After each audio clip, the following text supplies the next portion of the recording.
and gentlemen, can I please have your attention? And I need all of you to stop what you're doing and listen. Now, live from Chicago, the Hal Sparks radio program Mega Worldwide. I have come here to chew bubblegum and kick ass. Hal Sparks, your comedian and multimedia personality. And I'm all out of bubblegum. Hal Sparks. All right, let's do this. Welcome to the show, everybody. Happy Saturday to you. You know, sorry to hear this, but another week without any news. It's sad, isn't it? Yeah, if only. Maybe the drought will clear sometime. Yeah, I suppose at some point. Hold on, I don't know that we're getting an image on YouTube yet, and I'm not quite sure why. I saw one. Okay, we're good. All right, good. It's just my encoder on my side. That's fine. So as long as we're good and we're up, let me know. Yeah, I see it. Galore. Excellent. Okay, cool. So welcome to the show, everybody. So Johnny, how was your week? Because there's really nothing going on in the world. My week was pretty lovely. I actually did not stream Wednesday and Friday because we've got a lot of renovations going on at the house. Oh, lovely. Look at that. But I promise he's I will already be back surpassed Monday. me on the streaming money, and he's just going to turn into a Marxist millionaire like Hamas Abi and Jimmy Dore, and you're just going to build like a giant compound and never let me I'd in. love to be a Marxist millionaire. It's fun. It's sort of a have your cake and let them eat it too. Wow. That's super tight, and I just thought of that. Strong. Anyways, it's strong. I'm going to keep that. I'm going to sock that away for later. John is in high school when he used to hang out. His response to my best jokes were, "That's funny," instead of laughing, which always confused which is me. so much better than a laugh. It is from Johnny Million. Like it almost freezes the laugh. Like it's like I cramped his laugh muscle. So yeah, exactly. It's so funny that yeah. Okay. A couple things. The SpaceX and X had a very similar 48 hours. While they had a successful separation of the launch of the SpaceX rocket last night / this morning, I guess it blew up right after it got into space. So, half measures. And then much like sort of the overall purchase of Twitter, I guess it got into the atmosphere, upper atmosphere, separated from actual content that's worthwhile and actually social in its media.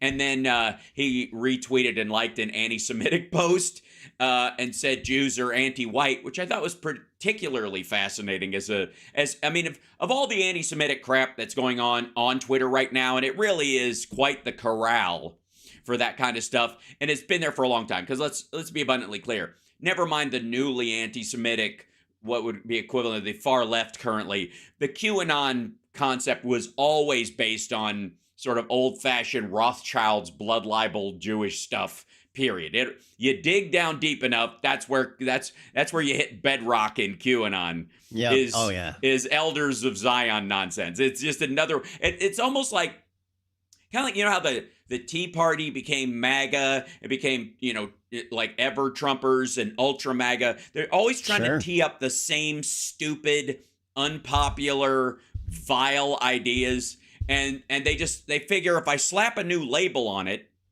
people won't know that the content sucks, right? if we just it's what it is. It's our branding. It reminds me of that awesome Kids in the Hall sketch where Kevin. Bruce McCulloch gets into a fight with some guy at a bar, and he keeps all you see is him getting beat up and falling backwards, and each thing it's his next excuse. And my favorite one was, I figured it out.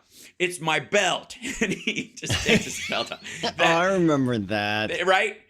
He's the little sweet guy, right? Yeah, he is. He's teeny.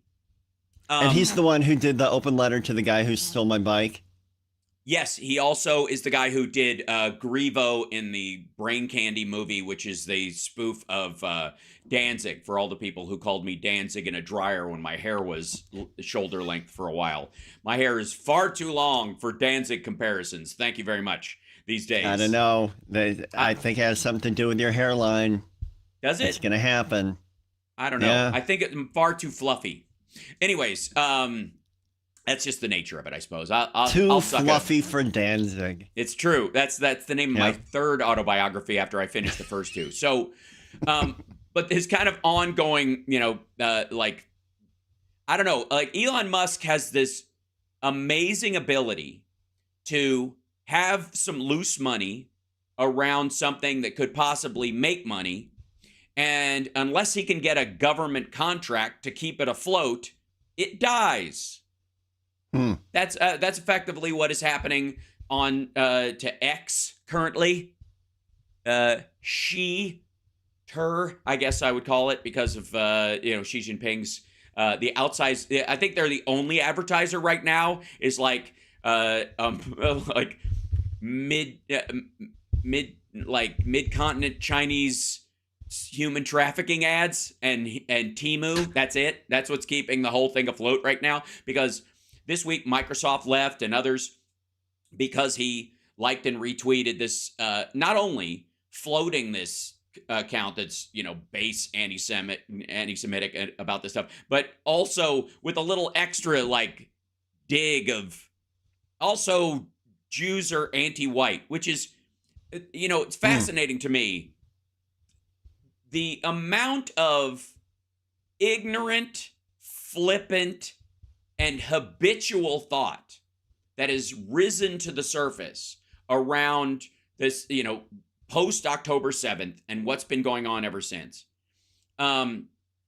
is I'm often shocked by how I continue to be shocked by it. Like I don't know how they get even dumber, baser takes, but he managed to find one, because the irony is that one of the big reasons why the ultra far left crowd, in theory anyways, and this is the river to the sea crowd, sides with the Palestinians over the Jews in Israel, is the idea is that Israelis are largely made up of the exodus of European Jews who returned to Israel after World War II, therefore making them white and the Palestinians brown, even though, honest to God, in a lineup, you couldn't tell anybody in that region apart. And I think that's the essence of the future coming together about things, might be based on that. Is like, if I don't tell you whose religion this person is, like a game show of horror, you wouldn't be able to tell them apart. But that's the distinction, that a lot of the sort of the hyper lefties like Hamas Abi and others or whatever, is they're making this kind of like white versus brown distinction in an area of the world where everybody's kind of basically the same shades across the board.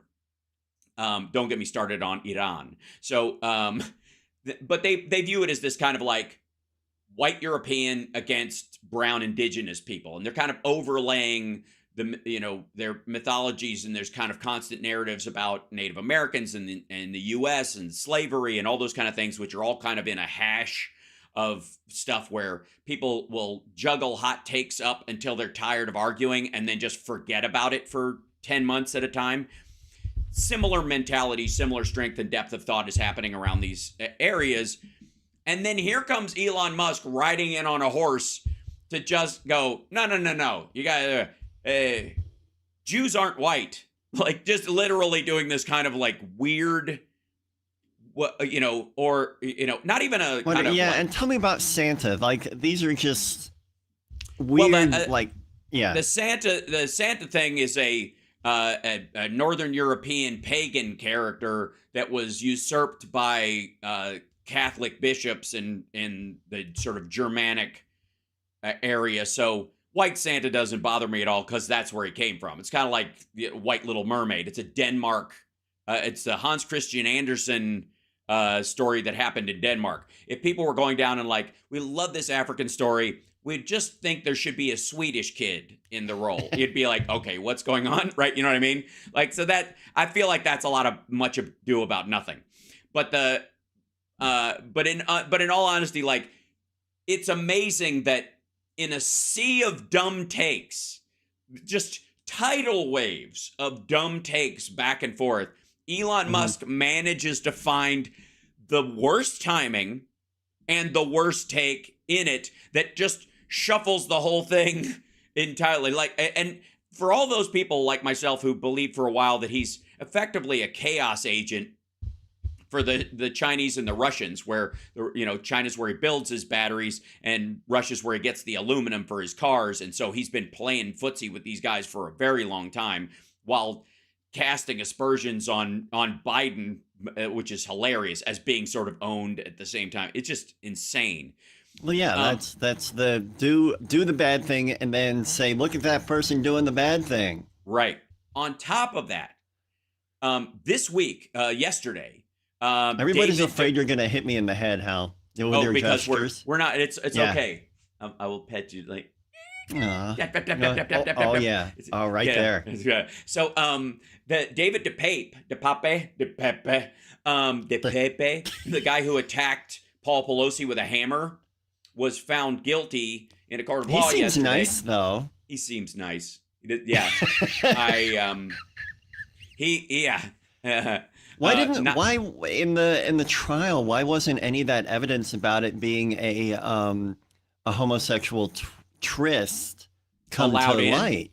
Yeah. Well, that brings me to that very point before we take the break, which is Elon Musk, insofar as I know, and I don't police Exeter like I used to, has in no way walked back his anti-gay insinuations because San Francisco gay and two men, and one of them was asleep in his underwear because most guys do when a dude came into his house to kill his wife or, well, officially maim her and kidnap her. And then I don't know what I would wear to let somebody in to kill my wife. Like, would I stop and change? I don't even know what wine to choose. Is it red? Is it white? Yeah, what's the pairing? Red. Anyways, he has not walked that back. Maybe capris. I would probably put on capris. That's true. But then there's broken glass around in your lower thighs. And by the way, you're so tall. Yeah, then house shoes kind of become a question. That's right. We'll be back right after this. It's the Hal Sparks radio program, Mega Worldwide. Live streaming on YouTube, on Twitch, on Facebook, and the thing formerly known as X for some unknown godly reason. We'll be back. Thank you, Bobby.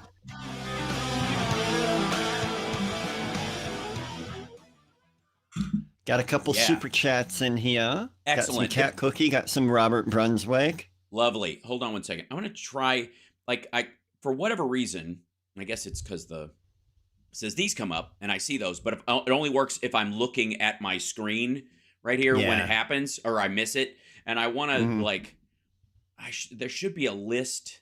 Maybe, how do I do this? I'll like an event list? Yeah, but like the event list that doesn't have to be on screen all the time. So one that I could see. Oh, yeah.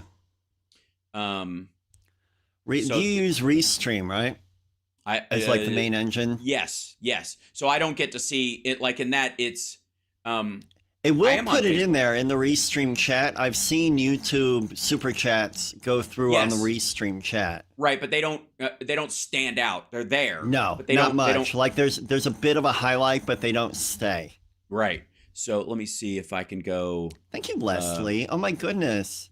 You guys, Leslie Karen sharing their birthday money with us. We love you back.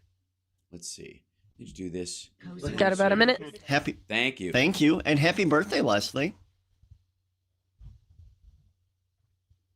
And if there's anybody out there who's concerned about the future of Johnny Millions streaming, I will be back on Monday. And I am now an official Restream Pro account. Oh, where? Well, and now I'm streaming to my Instagram and to Twitter. How are you streaming to Instagram? You must. Duck? It's look at it on the Restream thing, like when you add a channel. Yeah. It'll show you how to do it. If you go to Instagram from your laptop and click the create. Yeah. Thank you. One of the options is go live. Yeah, mine doesn't show up that way, and it might be because it's a pro account or commercial account. Mine's a pro account too. They're rolling it out. Attention. Stop what you're doing.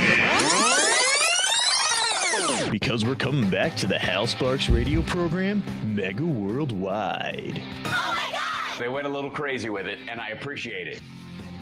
Now let's get back with Hal Sparks radio program, Mega Worldwide. That's the voice, by the way, of Lady B, who we love dearly. Who we love.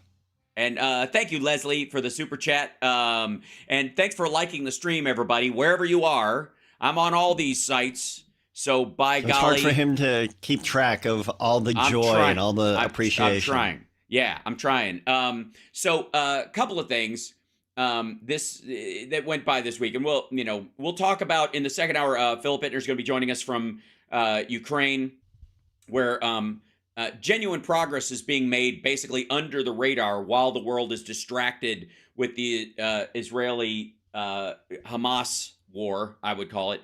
Also, curiously enough, there was an issue in the Ukraine war that we've dealt with, and having Phil on it as a regular part of the show, and on my midweek stream as well, to kind of keep people's attention on it and awareness about it, and especially about the human cost and the circumstance there.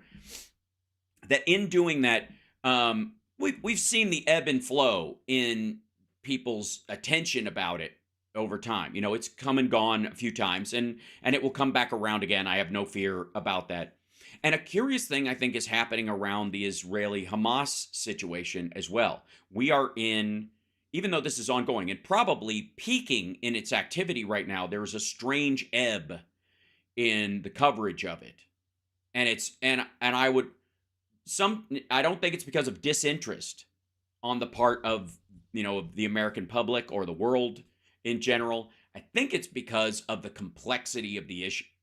And the hot take one-noters had their heyday right when it happened, right after Israel launched its assault on the northern Gaza. They made up their mind and made a proclamation. Yeah, and then that was that. Then it was over. Like they basically either they faced a backlash of their own, or they just didn't. They dug a well and there was no water or oil at the bottom of it. And so they just moved on effectively and started going back to whatever they were talking about. And I would argue that this is what the people of Sudan and Darfur have been experiencing the entire time. I brought up Darfur this week on my live stream for the first time because I've been following it for a while now. Since April, May, it has gotten increasingly bad. And it is spiking in its horror to a number that's approaching the last genocide that happened there, and which was during the Bush administration. So it's no surprise that people were kind of gazing the other direction. And my concern is that the world will be so distracted by the fear of the argument around these kind of conflicts that no aid, no UN peacekeepers or anything will even be an option, because of the language about colonization and all that stuff that comes up that basically neuters the conversation going into it. And it's like Rwanda, which I think Clinton said was the biggest failure of his presidency, was because everybody was so in reaction to the first Gulf War and the weird kind of just, I guess, George H.W. Bush reacting to being called a wimp by going into Kuwait and Iraq and all that kind of stuff, starting that idea, that theory around that idea, and sort of the leftover stuff from Vietnam that has pervaded the conversation about war and peace and America's place in the world and those things, has neutered those attempts even to be involved in UN peacekeeping efforts, unless it's just under the radar. That's where Americans find out that we have troops in Nigeria and other places as part of our own efforts there, anti-terrorism, what have you, or as parts of UN peacekeeping forces. The only way it works is if we don't talk about it, and that's a shame, because that's the stuff that's doing some good, saving some lives, and you don't hear about it. You only hear about it when somebody tries to do it in an area where people, have an argument that has nothing to do with the detail. It's very sad. And again, it has a lot to do with this, these single-minded hot take folks that jump right out of the box like a moron jack in the box as soon as something like this happens. And then they basically retreat after they either can't make money off of it anymore, meaning that their viewers are turned off by the idea, or they've gotten so many, backlash from their own viewers or listeners or what have you on radio, wherever it it is, that they just ignore it and move on as if it never happened. And that's the difficulty in a situation where you have what I would call murder by half measures, which is a lot of what Israel is dealing with in their back and forth with Hamas, because the international community, and rightfully so, has put limits on the behavior of Israel for especially the last decade. And there's been a lot of attention paid to that side of the conflict, with no similar leashes being put on the behavior of the other side in that regard. The assumption that, well, I mean, you're just gonna kill people because that's what you do or whatever, which is, again, the sort of low-res racism that happens in the conversations about these things, where, like, this group is obviously well-to-do and can control themselves. This group, well, what do you expect? They're caged animals. That's how animals act, even though there are plenty of examples of those very same people coming to the table even when they're on the back foot, and maybe have a reason to be vengeful and approaching peace because they are complete human beings. So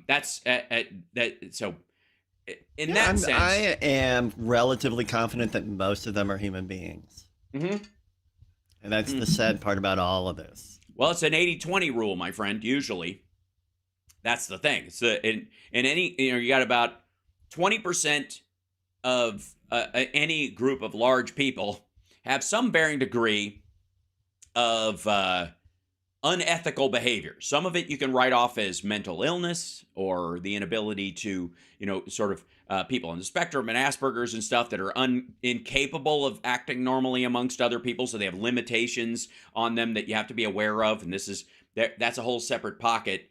But then there's a big window of people, and this is the part that I think we talk the least about, who find a way to get their personal needs met through being awful. They're not the victims of abuse and a cycle of abuse, and this idea of the cycle of abuse is the only way people come to violence is absolutely false. And there is a window of human beings that cause the most trouble in the world that do not come from a cycle of abuse, do not come, from anything but their own version of privilege amongst their own people. Look, I would argue, look at any mad emperor in history and the people that surround them that torture and destroy the citizens or the countrymen of their own, tribe or what have you, that experienced zero negative upbringing. As a matter of fact, they basically had smoke blown up the most abuse they ever experienced was smoke being blown up their keister on the regular. And I would include in that kind of on the sort of cartoon version. When there's a movie that comes out, it's a little too sexy and a little too violent for television, so they make a TV series that's kind of like a wink and a nod to it. You know what I mean? Yeah. They don't, it's not like the Equalizer movies versus the Equalizer TV show or something. I literally mean, like, they'll come up with a knockoff version that they put on that's kind of the watered down version of whatever that idea is. Right. Well, Donald Trump is effectively like the Kool-Aid of Pol Pot wine. He is, he is the cheap Trump steaks substitute for these kind of dictators in the world. He fancies himself one, but he's sort of a cartoon of their silliest aspects. Like if you're going to make a South Park character out of Vladimir Putin, it would basically be a Donald Trump. You know what I mean? Like it would just he would stand there while Lee Greenwood, instead of like while Flight of the Valkyries is playing, just stand there and march back and forth like Mussolini on the stage until he was ready to speak, and then start his angry rhetoric where he's like, "We must, the vermin of the," and our people, right? Yeah. Instead of that, it's standing there through the second chorus and then the breakdown and swelling ending of the Lee Greenwood song, while sweating and looking confused and not really knowing what to do, so occasionally pointing at someone in the crowd going, "Hey, how you doing?" Anyway, sorry, back to you, what's going on? Back to Mussolini, where he holds his chin up to try and hide the weird I don't know where he puts his ID in the middle of his neck, but he is effectively, for all the parallels.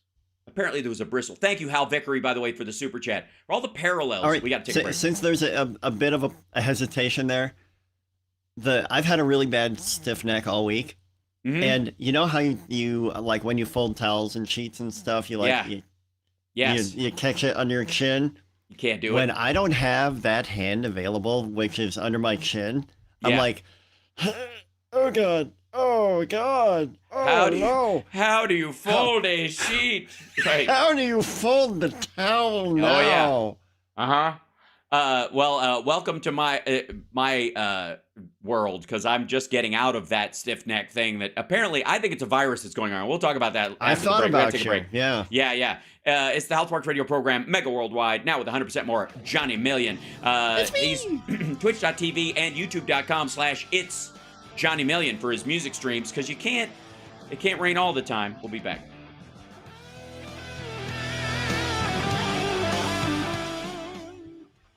That's my Thank you, Hal Vickery. That's my Eric Draven reference.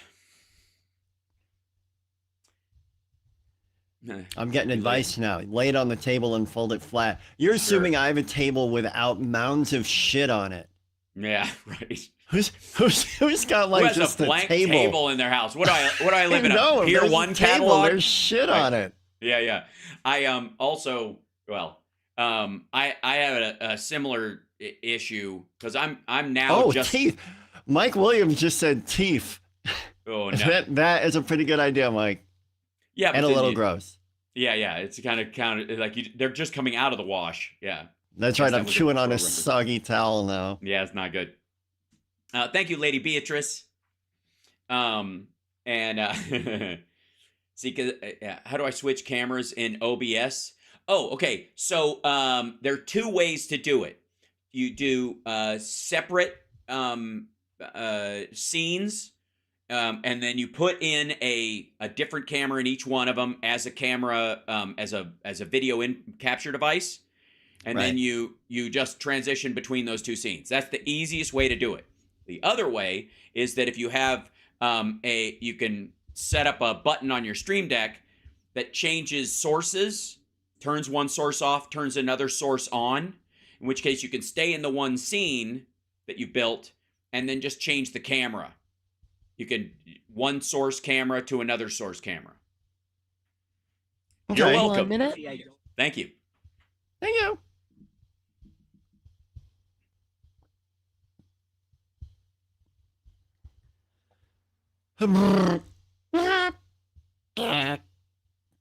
See if I don't know if you can hear this. Hold on. But if you look at the real size of that crowd, it was never reported. Thank you, Chucky Chuck.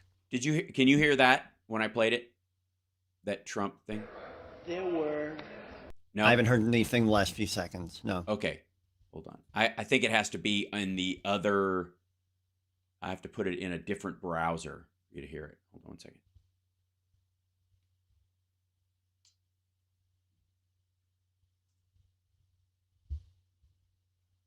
Now let's see.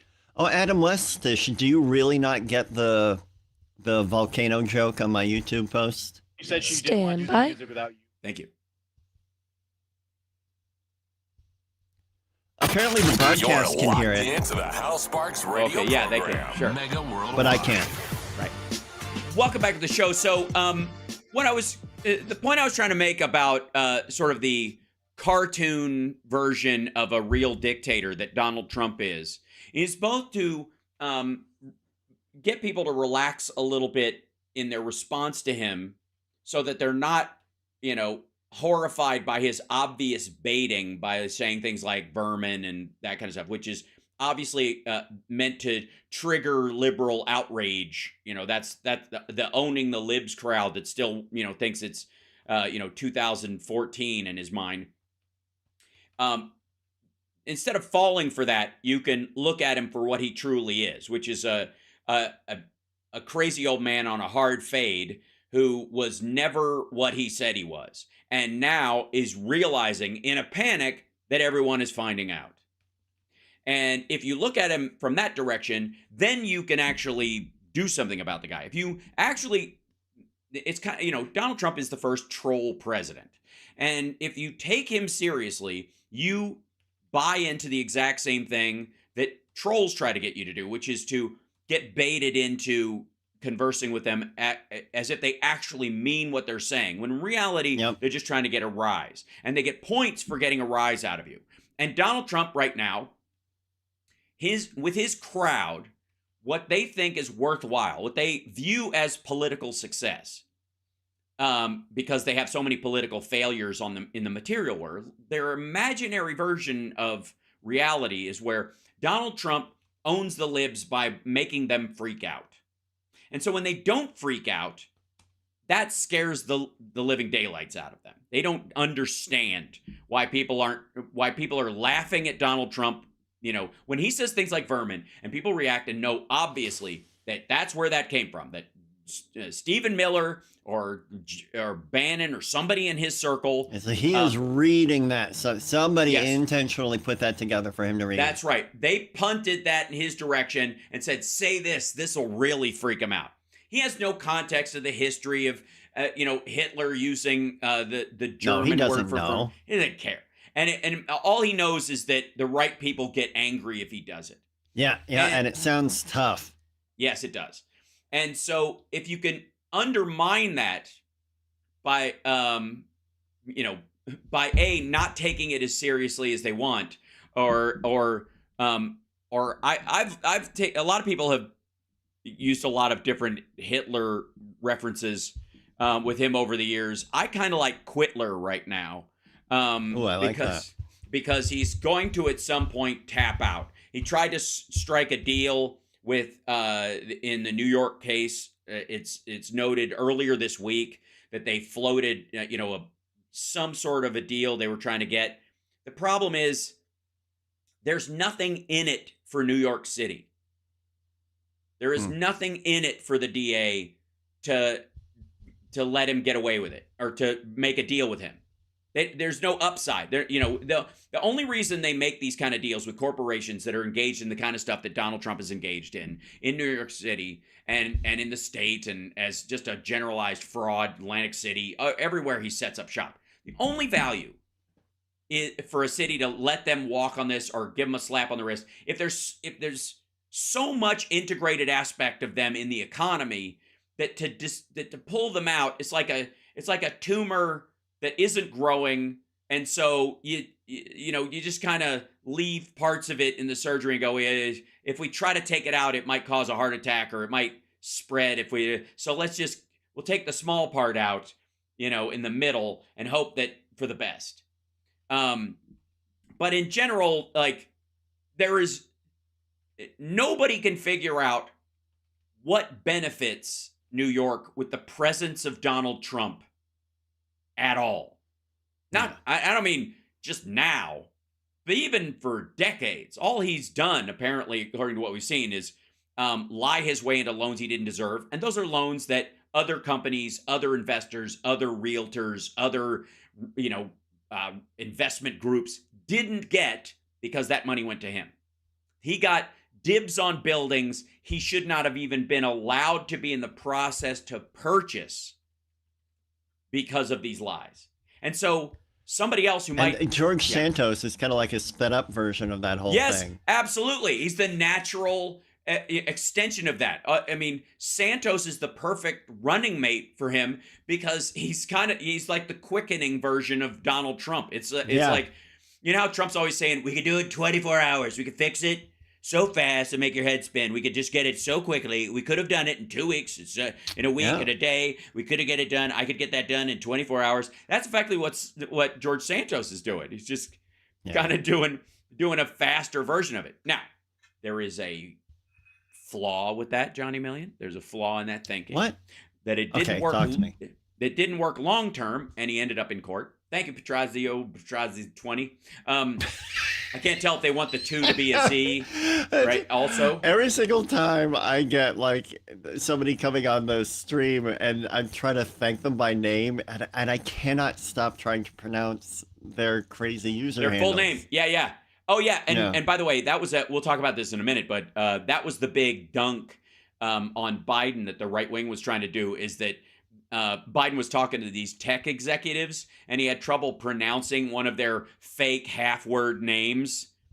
You know what I mean? Where they, like Entratico or whatever, Entrazio, where they take two words just together. Invent names. Yeah, well, it's like a car thing. It's like, let me take something that sounds like a horse, but also has an X or an O on the end of it to give it kind of hopefulness or extremity, right? That kind of, and you're like, what is that? What are you doing? What is it?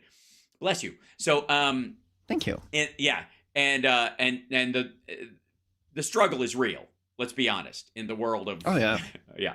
So in this, where were we? Oh yes. So Trump himself, this recording this week came out, and there was sort of this kerfuffle. I guess the week started in many ways with this kerfuffle about the Jenna Ellis and Senator Paul, and I think that those were the only two. There was a third one as well. I think was it Cheesebro? I didn't see any of the footage of Cheesebros, but apparently segments of their proffers were leaked by one of the attorneys of one of Trump's co-defendants in an attempt to basically do a runaround saying, and he's trying to protect his client by saying, look, the people above him bought this crap.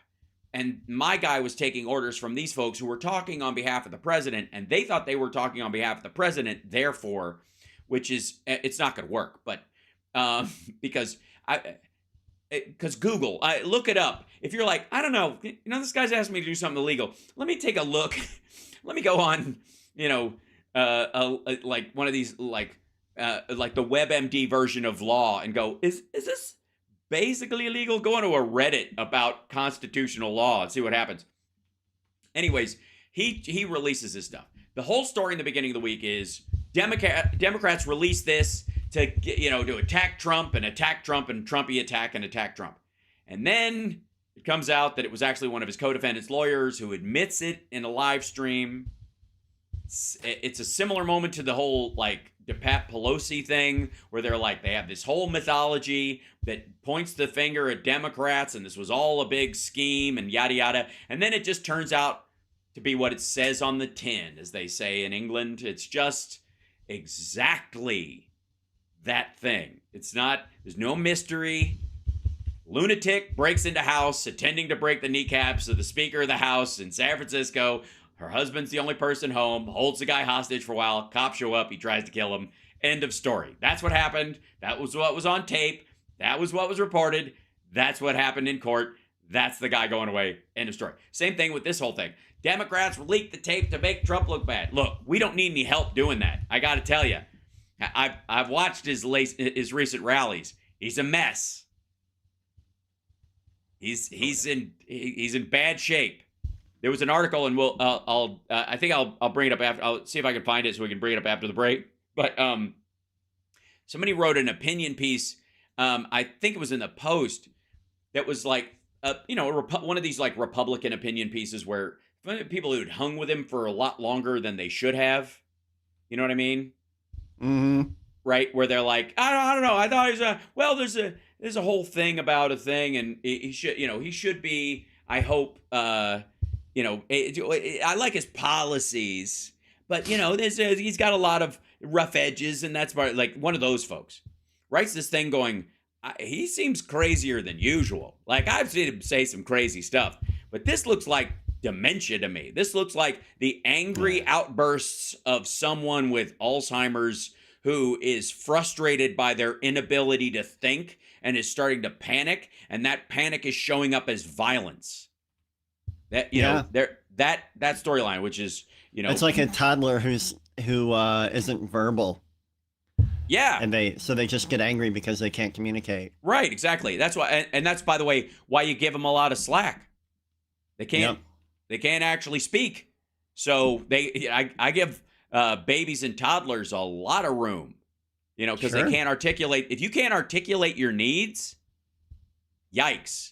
Now the weird part is that effectively that sundowning idea, is that everybody shows, talks about Biden's age wantonly, but as Indiana Jones said, it's not the years, it's the mileage, and Trump has a lot of miles on him. it's clear that it's kind of like the collapse of the Russian Empire.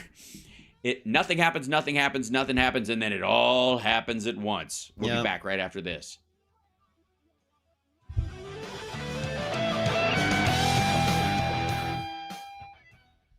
Now, why won't it play? Hold on. Now I gotta grab this other one. Why? That's my one-word impersonation of Dustin Hoffman. Why? Oh, nice. Yeah.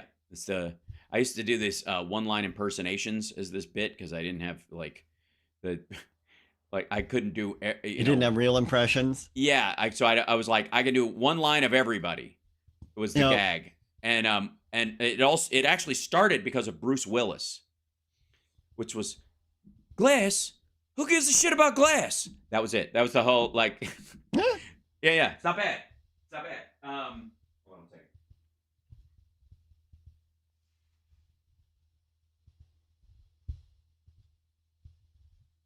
Where'd you go? Hold on 1 second.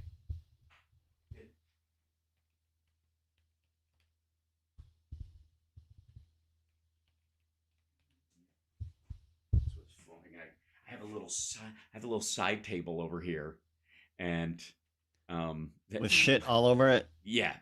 And I was trying to fold some towels, and yeah. Let's see. Okay, here we go. Let's see if this plays on here. But if you look at the real size of that crowd, it was never. Can you hear that? Hear it. Okay, cool. All right. The real size of the crowd. He will on his tombstone. It'll say, "It was sold out. There were so many people in the crowd." It's the biggest crowd I've ever spoken in front of by far. Yeah, ever. Okay. Jeez, I'm Crow, dude. Give it a rest. Yeah. Well, he's forever living with the Obama dunk, right? Good.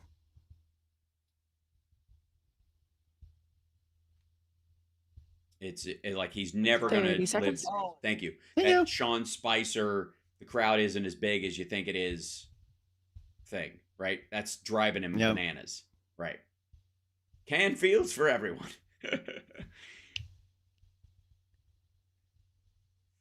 Thanks for the likes, guys. Thanks, Justine, Julianne, Tim, the intellectual empath, Chris, Sand Hippie, Stuart. By. Thank you. Standing by. Welcome back to the Hal Sparks radio program, Mega Worldwide. It's Greg here. Thank you.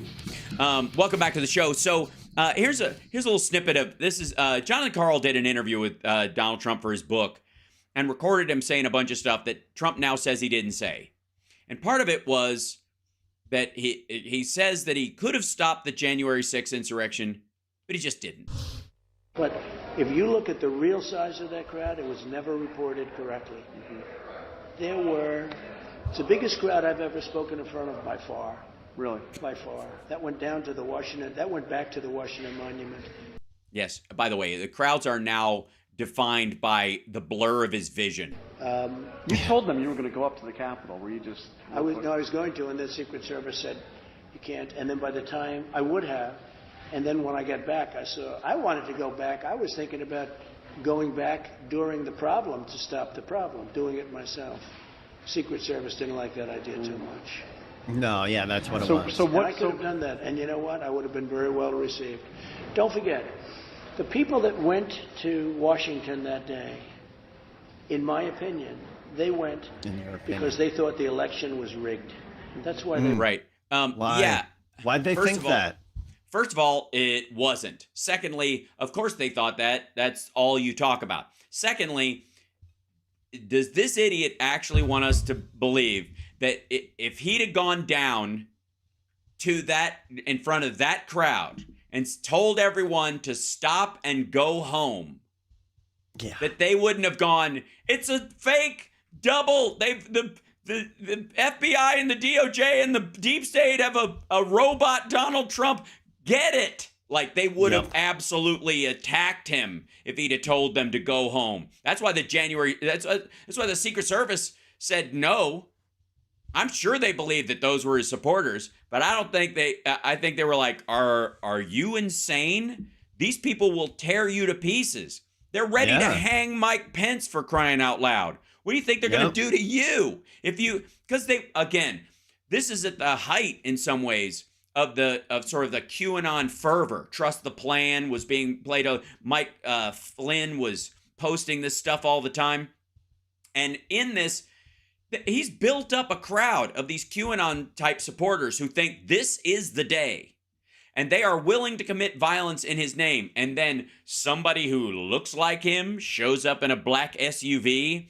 And what? What are you going to do? Lean out of the window with a megaphone and tell him to go home? Stand on the steps and go, can you dig it? Like, yeah. I think the one lesson we learned from Cyrus was that he was the one and only until he, crashed through the jungle gym. The absolute inability of this dude to think clearly about something so serious that was happening for real, that you can tell that most of Donald Trump's life has happened through a television set. Yeah. With his either belief about himself on one side of it, or his seeing the rest of the world through the other side of it. I mean, the only time you ever hear him talk about the view from someplace as far as nature goes is when he's complaining about windmills, which, by the way, look kind of cool. Can I just say, like, I don't know how... I love a whole bunch of windmills. They look so great. They look really cool. And the idea that Scotland was going to put a bunch of windmills off the coast and that it was going to somehow ruin the view of his golf course, which was already losing money, and he had to force the U.S. military to make stops there just to fund the damn thing and keep it afloat. Mm-hmm. That somehow that makes it... there are these giant white spinning... I mean... I don't, honest to God, that's one of the biggest hangups besides they give birds cancer or whatever, their bird graveyards and all that kind of stuff. Because they don't move that fast. They're not like giant, room fans without a shield around them, like the one in an airplane that gets hit with excrement. They're fairly slow moving. So the idea that they're just chopping birds to pieces or that birds can't, like these daredevil birds are like, I can make it. Don't do it, Sam. Don't do it. Like it's just, there's a lot of stuff that he says that's just garbage. There's a lot of stuff that he says that's just made up. But some of it is so off kilter, it's hard to even imagine where he got it from. Yeah, they're blenders in the sky. Brought to you by Bird Ninja. Mount. I don't know why. If that's the case, why doesn't Mike Pillow just open up a factory right below? It's like all the free down you could ask for. And a Chick-fil-A, because Jesus is giving you all these free birds to cook up. Yeah. Oh, and yes, thank you, Robert Polizzi in the chat room says whale insanity. Yeah, they're driving the whales insane. Was the other one? Right. Yeah. That allegedly they're beaching because that they don't know. Okay, it's not. They won't tell you this, but it's killing the whales. So many whales. And I used to make fun of people who were trying to save the whales, and now it seems useful. But it's not, sonar tests underneath the water or seismic explosions from oil wells and the like that are throwing the whales' sonar off and driving them in a direction where they're not beaching themselves because they're crazy. It's because their navigation is completely thrown off by this stuff. It's not that. Couldn't possibly be. It has to be squeaky windmills making high-pitched sounds that under the water sound like mama to a whale. That's really it. This is a grown man running for office. And meanwhile, Biden mispronounces a tech firm's name, which is silly to start with. And everybody's like, I don't know if he could make it. I don't know about this whole thing. He manages that. Xi Jinping comes for the APEC summit this week. Biden and Blinken walked through dozens of deals with all these South China Sea countries, Philippines, Vietnam, Indonesia, Japan, South Korea, like this entire area. China comes hat in hand, walks away with nothing. And what's the sales pitch from the Republicans? Beijing Biden is owned by the Chinese. Well, then apparently the Chinese are like, we can't destroy our economy and our trade and our, our our domestic environment by ourselves. We need help. We need to make sure Biden. Yeah, we need to make sure Biden gets in office so he can destroy our economy. We can't do this alone, because that's what's happening. If somehow China was having a heyday and America had the highest inflation of any industrialized country, goods cost too much, or cheap goods were flooding the market, and American manufacturers and others couldn't get their stuff to market because they were being undercut like crazy, that would be a story. That would be an actual story. It would affect unemployment figures. Companies' profits would be down. The stock market would have crashed by about 5,000 points. You'd notice. Yep. But the exact opposite of what Donald, and this is true a lot of things like about Trump, but the exact opposite of what he said is actually happening. Let's just, this is on the premise that I'm going to stick to, that nobody seems to answer. How did the wall make the border worse? Go for it. Thank you, Jesse, for that super chat. That's lovely. And by the way, you can support the show through Patreon as well, patreon.com/HalSparks, and super chats and stars on Facebook as well, bits and cheers and stuff on Twitch, if that's your poison. And then, of course, if you're on Twitter, I don't know. I'm not going to start a subscription service. I have no interest in giving a percentage to Elon Musk. So that's just free there, or whatever. So watch on one of the other sites. Go over and just subscribe. Even if you watch it there, go subscribe on YouTube and then go back or whatever. But good Lord. By the way, after the next break, we'll be joined by Philip Ittner, and we'll be talking about what's going on in Ukraine. He's been back for about a week now, and there's a lot going on there.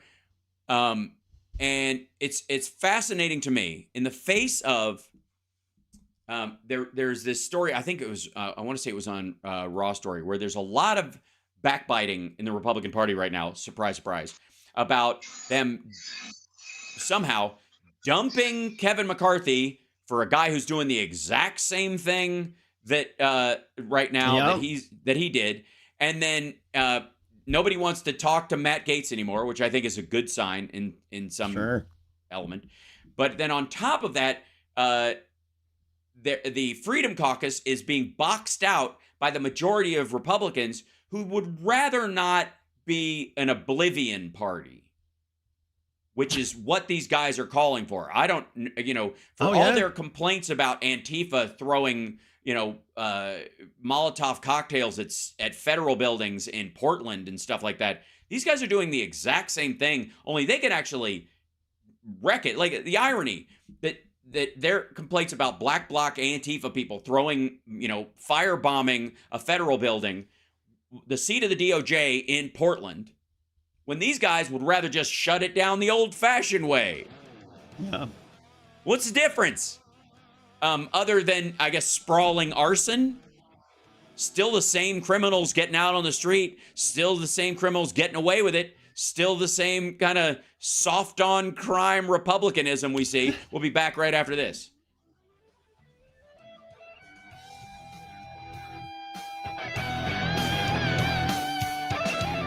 Go back to the old soft on crime. The old soft on crime. Me and JP. Go back to here, and then I'll get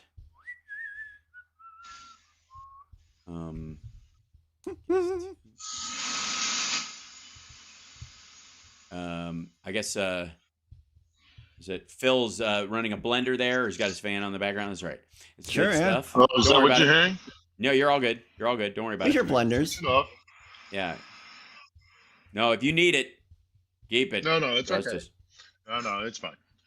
Okay, excellent. Hold on one second. I'll bring you in just 1, 3, 2, 1. See if this is it. There he is. Now the whole thing is he's always listing to port, so I gotta move him over like this so we can see him. You want me to move? Nope. I want you to stay still. I'm moving you. Stay still. Okay. Hold. Right, there you go. Excellent. So, hi, by the way. We'll get started after the break, but welcome. How are you? What's shaking? Any rags, any bones, any rags today? No, relatively quiet today. Mm-hmm. But it's no one cares about this story anymore. Mm-hmm. Fickle. Right. Well, that's fickle why we're here. Fickle news industry. Mm-hmm. For a second, I thought you said pickle. Pickle, I have pickle. Plenty of pickle. Yeah, it's true. There's definitely pickles. Tons of pickles. But let's do this. Pickle Studio news mode? press score I can do without. Right. Well, that's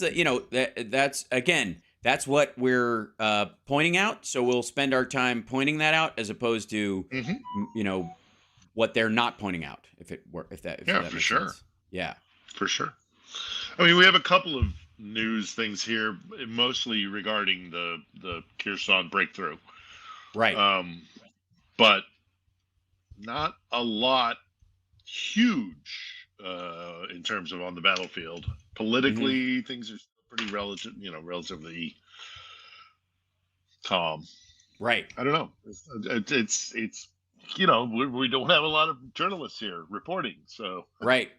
Well, and there's also there's I'll show you something real quick and see if I can do this news with JP. There we go.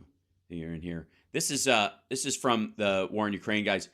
This Hamas fighter guy, his mother saw him on video being taken to a hospital because he was injured, and she came to the hospital and they're like, "Mom, it's fake. Don't worry about it." And because he was supposed to be a dead civilian kid or whatever, she came down because she saw her son. It was like and she ran to the hospital. And you're like, no, he's okay. Don't touch him. And he's got like makeup on his arm. About 2 minutes. They take his bandage off. He's like, thank you. Good times. Just yeah. Yep. They're calling it Pallywood, like Palestinian Hollywood. Yeah, that's the And let's see the Avdiivka stuff. I don't want to put this up. Yeah. Mm-hmm. Catastrophic for them, for the Russians, which is good. Wow. And by the way, for those that are saying, and I'll show you this as well, that there's no movement in this. 317,000. 17,000 in the last 2 weeks. Yep. Most of that probably is Avdiivka. It is, yeah. Largely. Yeah. 620 just overnight. And there's no gain. There's no gain. None. I don't know why. Thank you, Seahawk. Thank you, Chicago. I don't know why they're fixated on that sector of the front. I really don't. Very I don't understand what they get between Bakhmut and Avdiivka. It's just all it is a transport hub. Yeah. And there are plenty of them out in the Donbass. So I don't know what they're trying to prove. Yeah. I mean, maybe there's some leftover secret stuff from the Cold War that's buried there, and they're like, "That's where we Wait a minute, where'd you put the nuclear codes? I thought you had them. The last copy I saw was buried in a vault in Avdiivka. Crap. Yeah. That's where we keep the Balthorium G." Oh, okay. Was that a noise from us, or is that Chicago? I couldn't tell. I think it was Chicago. I think it was Chicago.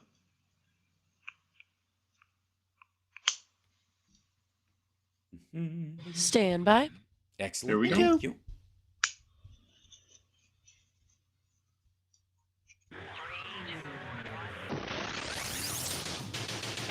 You're listening to the Hal Sparks radio program, Mega Worldwide.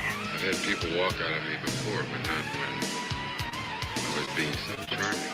Radio streaming at halsparks.com. I don't care for you or for the putrid sludge you're troweling out. Damn puss-faced little pimpstick. True progressive talk. Might be a good time for you guys to give up. Welcome to the show. Philip Bittner joining us from Kiev. Johnny Million still with us. He's going to be farming questions from our regulars in the chat room. There's a lot of. It's interesting is the movement isn't there except for it seems like just a lemming cliff from the listen to me, the Russian side in terms of Avdiivka and a couple other places that it's just a lemming cliff. There's no.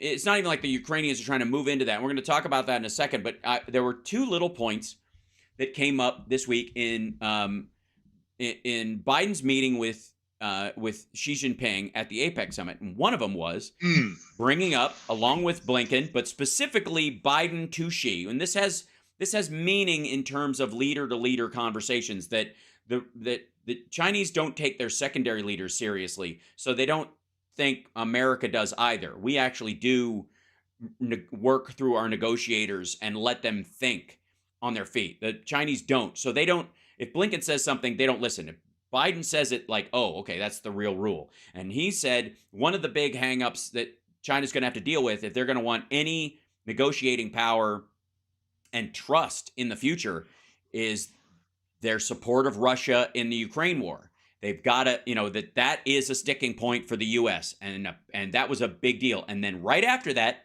there was this big story on Fox News about how Biden walks out and makes Antony Blinken wince, which was silly because Blinken just was watching. I don't know what the heck. When he called Xi Jinping a dictator again for the second time this year. And the weird part about the right-wingers were they were all like, how do we make fun of Biden for saying this, the quiet part loud, that we agree with? Yeah. And that is fundamentally true. The same thing is when he talked about Putin. When he would talk about Putin as a dictator and as, his elections are a farce and he's a thug in a lot of ways and a murderer. Anytime he brings that stuff up, it's fundamentally true. The only question is, do you dare say it? And the only, I guess, dig is that Biden does dare say it. He's just actually being honest about it, which is supposedly what they want from these people until they get it.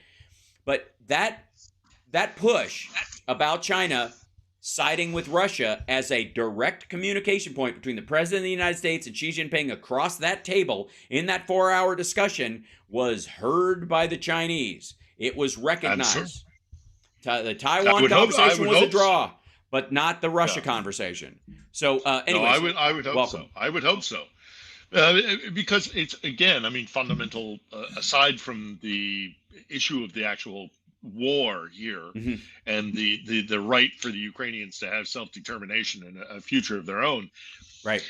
If you're looking on a global stage, this is a land grab. It's annexation through force of arms, something that we have tried to avoid in the post-World War II world, in the post, in the world before World War II, this concept of, if I'm bigger and I have more arms, then I can expand and grab your territory. And I know that there are those who are going to say, well, our wars of empire and et cetera, and our adventurism globally, I also have problems with many of those issues, but we never tried to annex territory. Right. And that's a big deal. We never tried to make Iraq or Afghanistan or Vietnam or Grenada even. 51st state of the United States, and it's I know that's it's like you're making a distinction without a difference, but I disagree. Difference. I think it makes a huge difference. Yeah, it makes a huge difference. And anybody who says there isn't one isn't interested in getting rid of that primary issue. The idea of imperialism or colonialism to them is they're just words at that point. Because if what you really mean is that any action by the people you don't like is imperialist or colonialist, and anybody that acts in that way that you do like isn't, it's absurd. The words have no meaning anymore. They have no meaning anymore. And so in this particular instance, like imperialism means moving into the area with your troops and your stuff and filling it with your people and your businesses and your military, and nobody can operate without your mark, the mark of the beast, whatever that beast is. None of that happened. You install a governor, and you install a government, and I mean, like, not a proxy government, but like a guy who answers to the capital to you of the imperial power. Yeah, like a bishop to the Pope. And we don't do that. Yeah, not even footsie or help him get elected. You actually, implant it. That's imperialism. That's specific. And I was no huge fan of Bremer, for example, in Iraq. But Bremer wasn't a governor. He was, he was in charge of a transitional government between the period of Saddam and then an Iraqi elected government. But it was a place, a seat holder, basically. We didn't install like they did it. The Brits did in India, or take your pick with the French, or et cetera, et cetera, et cetera. I think that's a big deal. And so I like that the message was delivered to the Chinese that you can't just take stuff. Yeah. You can't just move in and go, well, this is China now. Well, China, interestingly enough, China has had a real problem. Like, they're in a conundrum with this Ukraine war because it does not match with their, on the one hand, they want to do that with Taiwan, but they also want to claim Ukraine was a sovereign nation when this happened. And so Russia acting on the sovereignty of another country is very different from their perception that Taiwan is theirs and that the rest of the world is sort of with this one China policy, which has everything to do with culture and nothing to do with politics, by the way.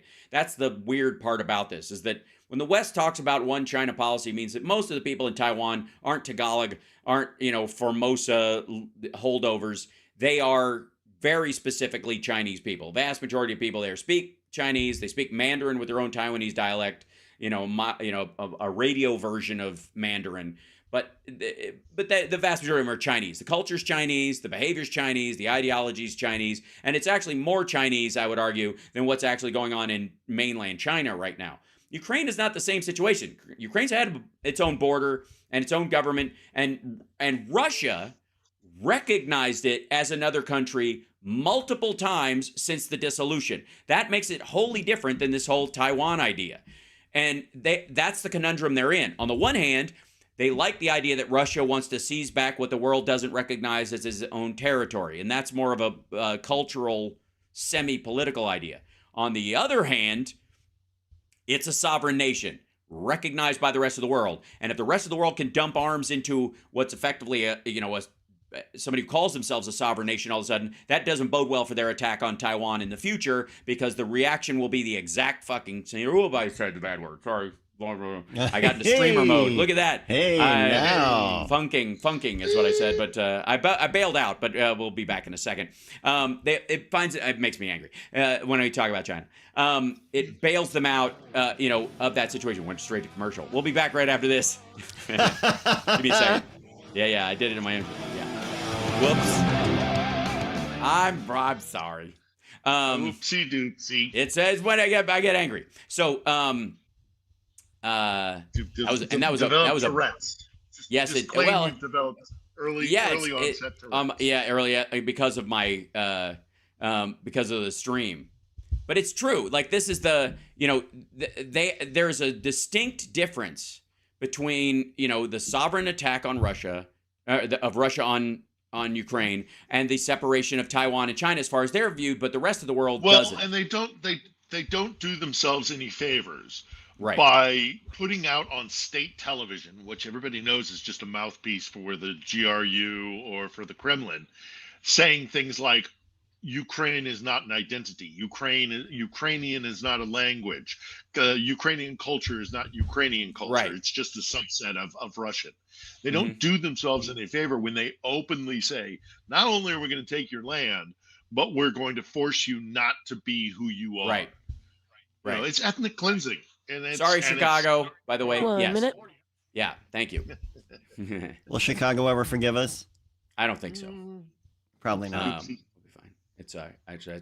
Wow, Murray Graham just sent us 700 Zarpins. Zaparmanominins.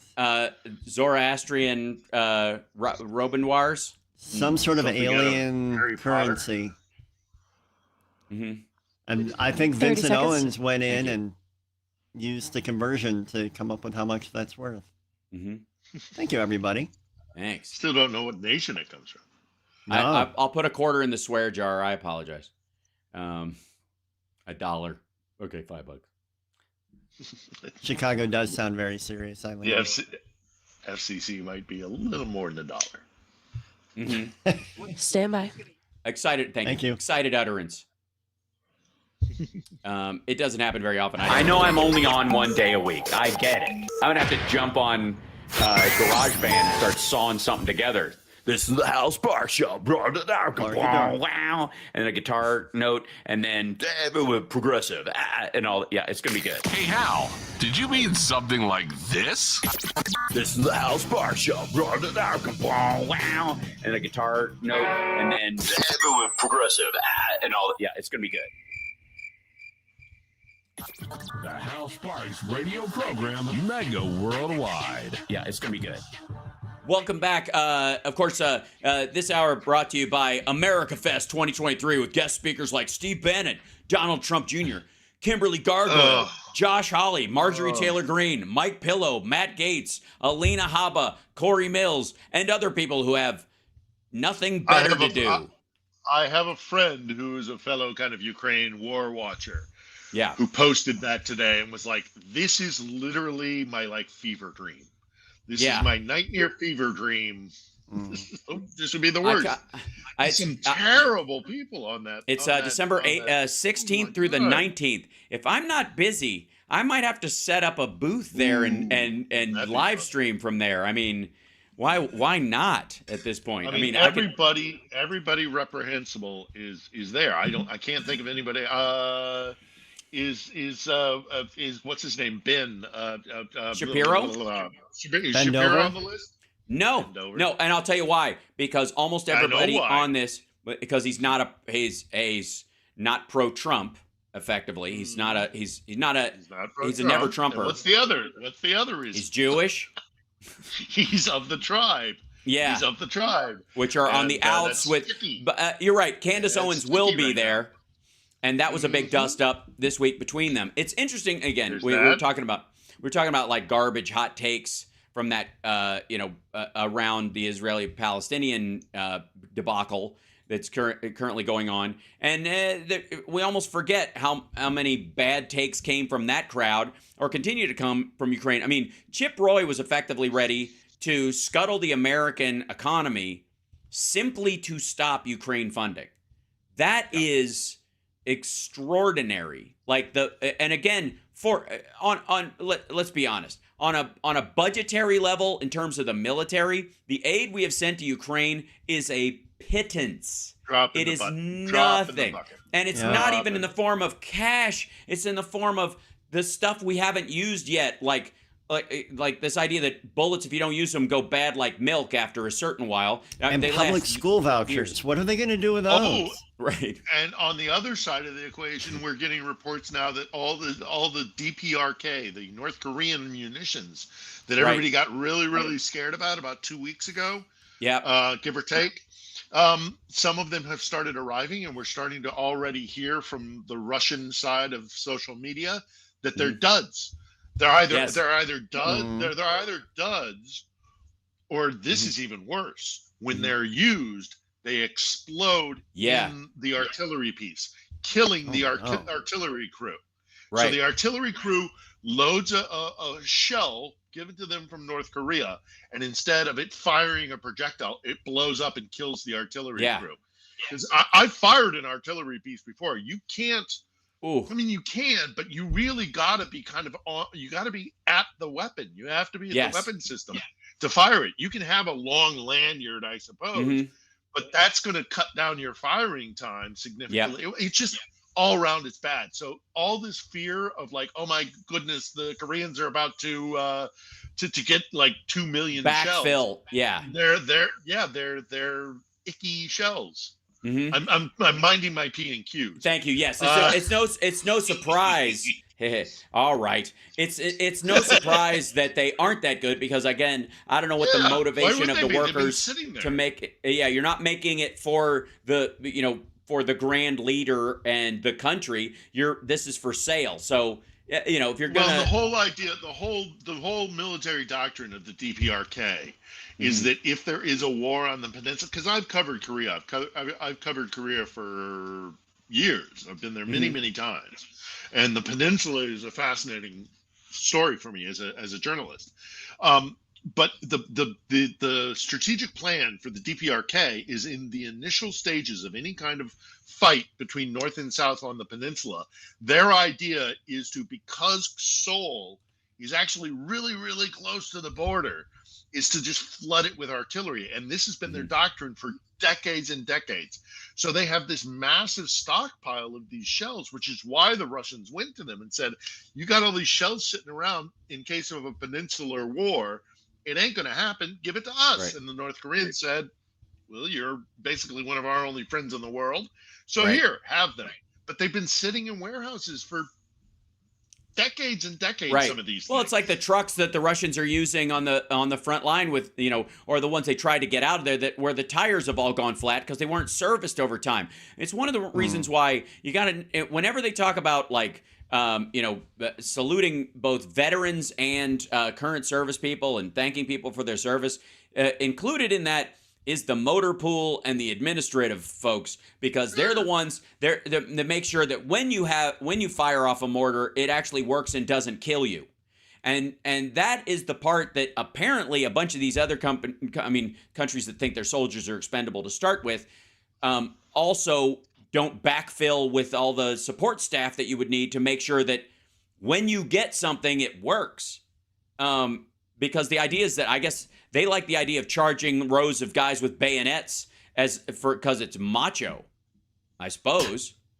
Well, and the oversight is far less in these kind of countries where there is just a vertical power structure, because, you know, if you're not using them, if they're not necessary, who's going to double check you? Whereas our system, we have a more you know, spread out horizontal command structure. I mean, that's just how our systems are developed, is they're more horizontal. So you do have like, okay, I'm a sergeant from this unit, you're a sergeant from that unit. I got to make sure that you're doing what you're supposed to be doing, and then somebody's going to double check me, and somebody else is going to double check, you know. And it's just it's far more like there's a lot more oversight. It's not perfect by any stretch of the imagination. I've seen massive waste within the U.S. military, but it's a lot better when you only have an officer corps that, like, there's one or two guys kind of in this, like it is in the Russian, or presumably in the DPRK, where they don't have to answer to a lot of people on a level with them. They only have to answer to the person above them and command the person below them. That's how their systems are. And so that is far more easy to manipulate and to abuse than a system where you have a lot more oversight, like we do in NATO nation, in their military. So I'm not surprised at all they're getting rubbish shells. Not at all. Yeah, and we talked about Texas Paul was on my Friday morning stream, and we were talking about how the Texas Paul. Yeah, one of the guys who was, I guess, one of the most recent Russian generals to die under mysterious circumstances. This guy who died of a gas leak because I guess all the windows in his house were nailed shut. Guy? Yeah, is this the Air Force guy?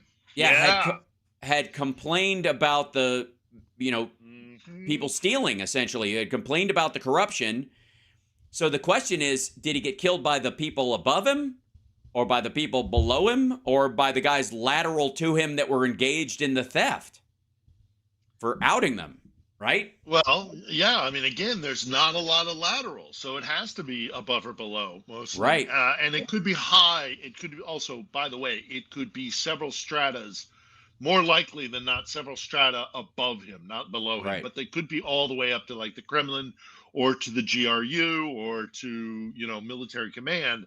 That you know, he might have gotten scapegoated as well. I mean, the Russian Air Force has been abysmal during this war. It's been absolutely rubbish, in no small part because they're not really sending their best fifth generation fighters are not here. Like I think there's the Sukhoi 24 or something, which actually there's some concern that maybe that might be starting to be used here.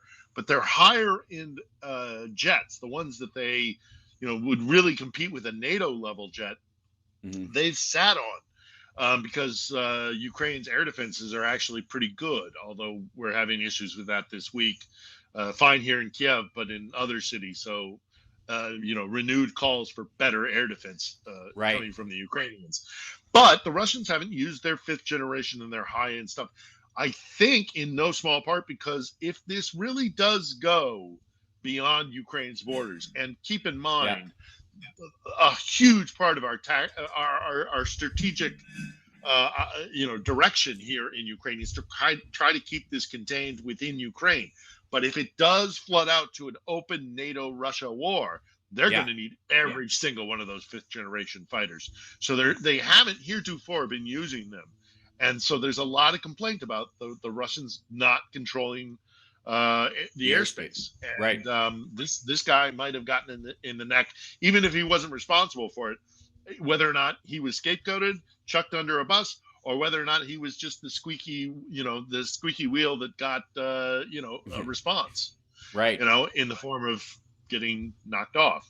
So it's still a mess. It's still a massive problem here. This whole war, it's so frustrating to see it be pushed away from the front pages because it's still so important and so vital, and so much is happening here. Yeah, there was a leaked video. The shiny object is Middle East. So there was a leaked, I guess, a Zoom meeting amongst these, and we got to take a break. We'll take questions right after that. So I want to remind everybody to get your questions to Johnny Million, direct them to him in the chat room so we can get them to Phil. There was a leaked video, sort of like these Zoom meetings between the military that were gathering, and somebody, I guess, either filmed it with their phone or captured it off their screen and released it, of one of the military recruitment heads saying it's really hard to get replacement fighters because guys, quote, die in the trenches every day, that they can't recruit at a speed to replenish.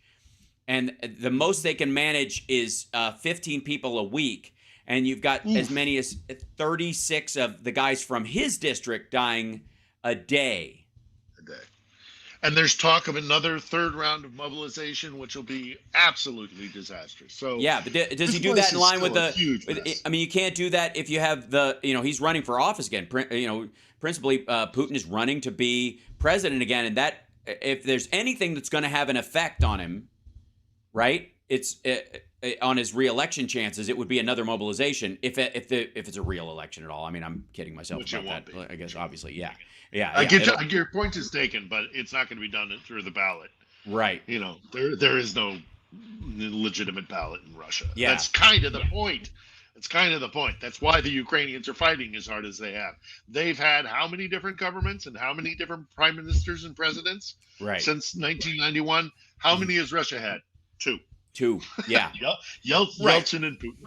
Yeah, it's the Saddam Hussein rule idea or whatever, and it's not going to change until their functioning system of government changes. It's just not.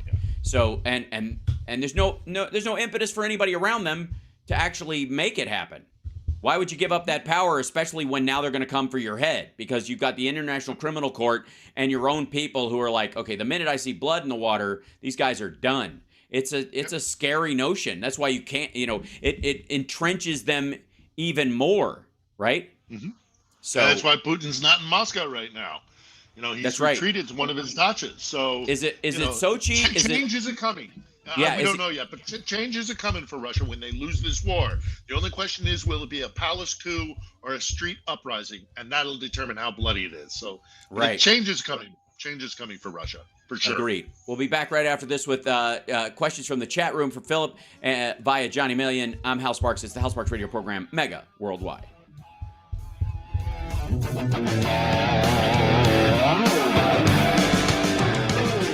Be right back.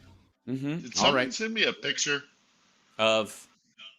I don't know. Someone shared a file with you. Do you trust them? This is what the VDO is saying. Screenshot. I don't know. Someone to Johnny Million. Did you get it? 2023. Hold on. I'll open it. Oh, brave man. No. I think it was just an, it might have been an accidental button from me. I don't know. Does my, Okay. All right. Very strange. Is it still like female fan that's decided to send me some, No, alluring photographs? No. Nope. Here, I'll send it. Let's see. Choose file. Just you and me, Olga. Just you and me, baby. So it's just, I'm so lonely. Lonely. You know what I just saw? Is, What? My favorite number number one. Mm-hmm. It's like 70s London video. Yeah. Oh, great stuff. Great stuff. 1 minute. Thank you. Okay.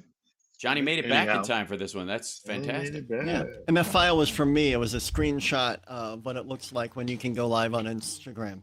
Oh, thank you. John, look at Johnny taking care of business over here with the thing and the guy and the thing. It's you. And sorry for the microphone noises, people. Did you see the photograph I posted of Olga's statue in Kiev? No, I haven't seen it yet. On Twitter? No. On that awful platform. 30 seconds. Thank you. Somebody put a vest on her. Go take a look. It's a good photograph. Nice. It's a really good photograph. Almost. Sounded like something. Mm-hmm. Yeah, that sounded like my guitar. Mm-hmm. Oh, your guitar has to be is? your guitar. Stand by. Oh, yeah. I know it is. I know it is. I'm teasing you. Yeah, because we have to pay if it's. Attention. Stop what you're doing. Because we're coming back to the Hal Sparks radio program, Mega Worldwide. They went a little crazy with it, and I appreciate it. Now let's get back with Hal Sparks' radio program, Mega Worldwide. One of the organizing principles of NATO is that everybody kind of carries equal weight. And in the United States, helping Ukraine over the last little bit, we've been carrying, more than our quote unquote fair share in that regard. And it's because we have more than anyone else. We have 6 times the military of all the European nations combined. So it's not surprising that we would give more and have more military physical aid to give. However, in light of delays caused by right-wingers that are trying to slow our support for Ukraine or end it entirely, which they won't be able to do, but they will be able to drag some stuff out. The Europeans have indeed, it's kind of stepped up. Netherlands saying that they're going to donate $2 billion to Ukraine in 2024 in their January budget that they just released. The other NATO countries are offering their support and pushing that in as well. The United States with our Lend-Lease program, while it's not overt like financial assistance, our stuff is still flowing in. All the stuff that's been okayed is still in the process of coming and reaching the front lines and the like. The munitions are going to be the biggest one. Ammunition for the cannons, ammunition for the artillery, ammunition for the HIMARS, that kind of stuff. But we can also get them from other NATO nations, and that is also what's happening. So just the current feel about, I know there's a little bit of, there's this feeling that everybody's focused on Israel and Gaza right now, and they certainly are. But that, there's still support coming, and the same people still support Ukraine in the United States, and the same people are pushing against it are still there. Maybe they're using some of the quiet to get away with that support, but ultimately it's not going to change anything. The U.S. and our allies are there for Ukraine for the ride out of this, and Biden has said it repeatedly, and he's got a multitude of arrows in his quiver, as it were, to back these things. David Cameron met with Zelensky this week. That was a big deal. David Cameron back on the world stage. Look at that. Yeah, very strange. And interestingly enough, considering Rishi Sunak put David Cameron back in, and that's one of the people were thinking this is more like a hawkish position, but in support of Ukraine. So curiously enough, I don't know if it's Schadenfreude that we should feel about some of the people who, I honestly, I can't gauge the Brits and who their leadership is these days because it's such a mess. Yeah, it is a mess. Yeah, but ultimately it's, it seems like a change of heart, and they're solidifying their support of Ukraine as well in this process. And the Germans are stepping up with more actual munitions. Right. They still need to kind of give their better technological systems, but they're providing more ammo, so that's good. Right. Yeah, the Europeans are definitely stepping up. I don't think it's because they see a weakness or a lack in the United States. I just think that there is a recognition that this is on their doorstep, and what happens in Ukraine is going to, whatever happens in Ukraine is going to change the course of history in Europe. So, yeah, I don't know how you don't push back against what Russia's doing in Ukraine when everybody on their TV sets in Russia and everybody in the Kremlin that gets a mic in front of them is saying, yeah, Poland and Berlin are next, and Paris if they don't watch out, and the UK, we could destroy it with 2 missiles in a weekend. If they're talking about your country like that, and they've got the means to do it, in theory, then you take it seriously. It's one thing when people are like screaming death to America in the streets of Iran or something like that, where you're like, okay, kiddo, to some degree, like you have to take terrorism seriously, but the idea that they're going to launch a nuclear attack against the United States is slim to none. Whereas Russia, and it also for the Russians.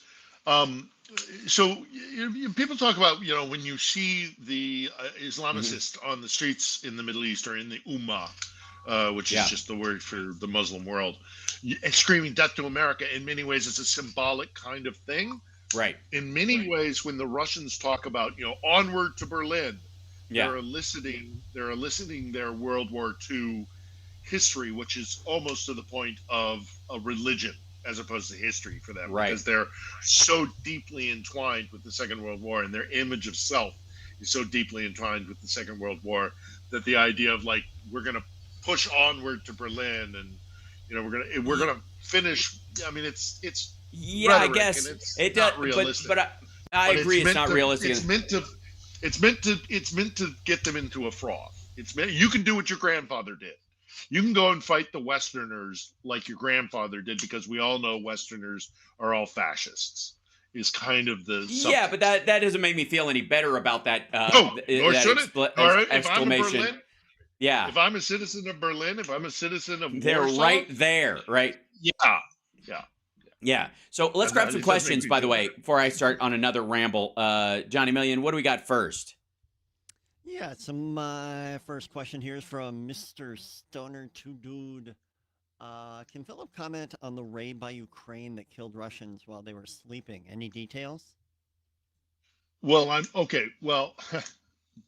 that's happened more than once, so I don't know exactly which one, exactly what you're referring to. You might be referring to the raid on Crimea, which they did in the middle of the night.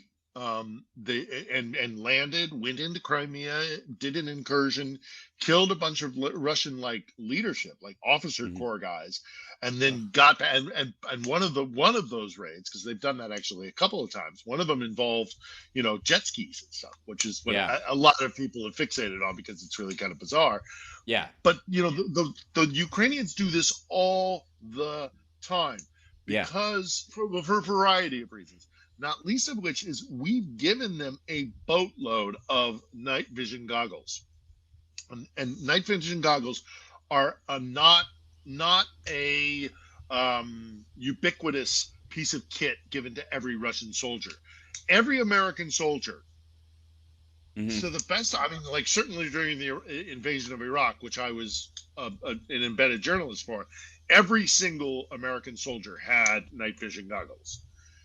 I don't know if that, I don't know that's for every single exercise that they go on every single time, every single day, but they're far more prolific than they are on the other side of the equation. And by giving it to the Ukrainians and giving them this capacity, it means they can fight in the middle of the night. So they can do these nighttime raids behind Russian lines with the night vision goggles that we give them and really mess up some stuff. And that's what they've been doing. throughout the war. So I don't know what specific raid you're referring to, but it's almost commonplace that this is happening in the nighttime. And one of the things that's really degraded Russian morale, because they can never rest. They always know that Ukrainians can, at 3 a.m, could come and get them.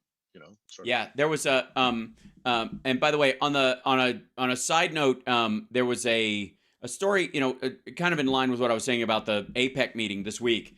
There was a like a political commentator who's been, I would argue, been right about most things in the course of this, much like ourselves, like read it out fairly well, and he pointed out the fact that Russia has not made a comment about the U.S.-China meeting and Xi Jinping and Biden meeting at all, stating that this is, and I quote, he goes, at the same time, the Russians took water into their mouths, which is like a drowning reference, but a weird kind of analogy. He goes, I have not seen a single comment from Russia. There is real panic in the Kremlin. And additionally, he said, such things are not prescribed by chance. Perhaps this is a great preparation for the creation of an interstate cooperation agreement. I will not now say that in the future China and the United States will become friendly countries. However, at this stage, pragmatism is winning.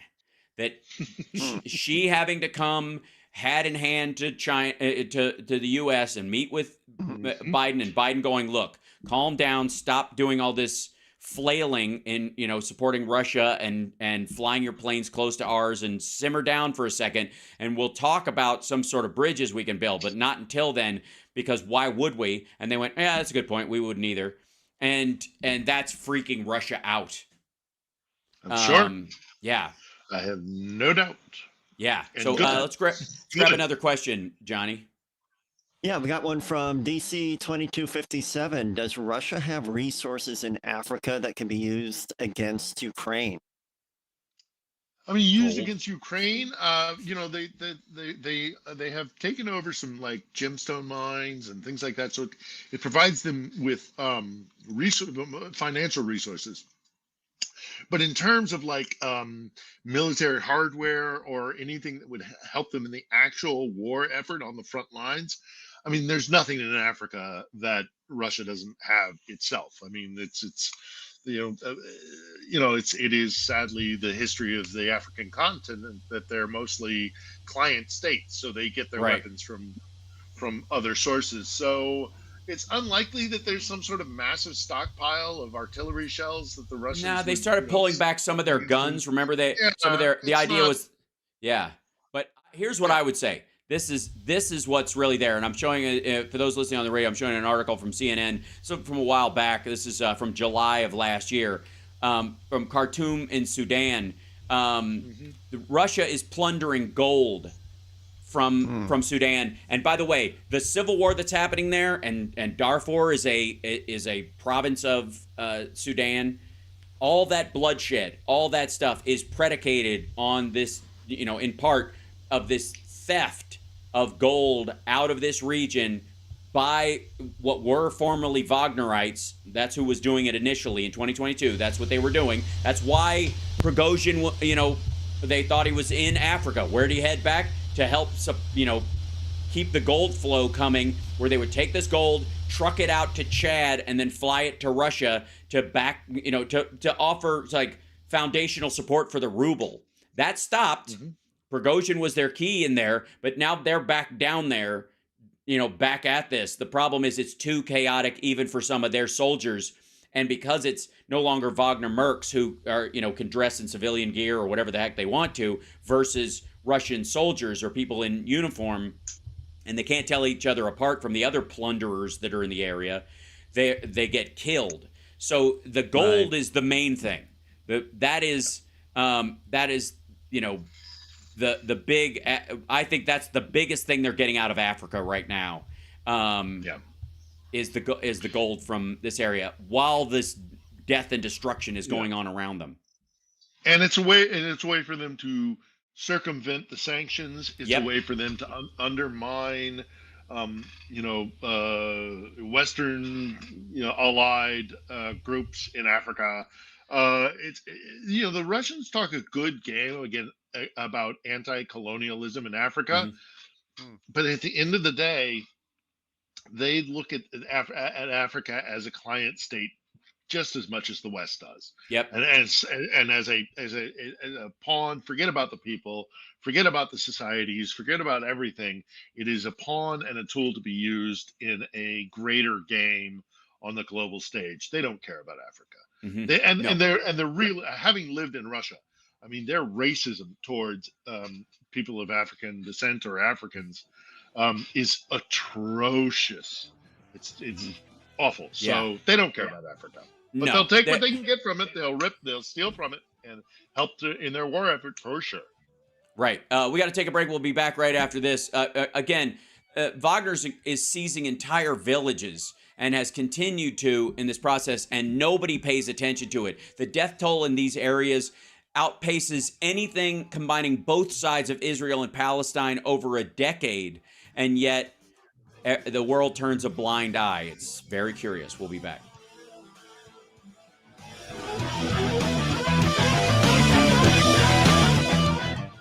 Mm-hmm. Yeah. Yeah. So I just left the States, and now I've found out I might have to make an emergency return all of a sudden. Oh wow. Yeah. It's let's see. Yeah. There's another long flight across the Atlantic. Oh well. Mm-hmm. Yeah.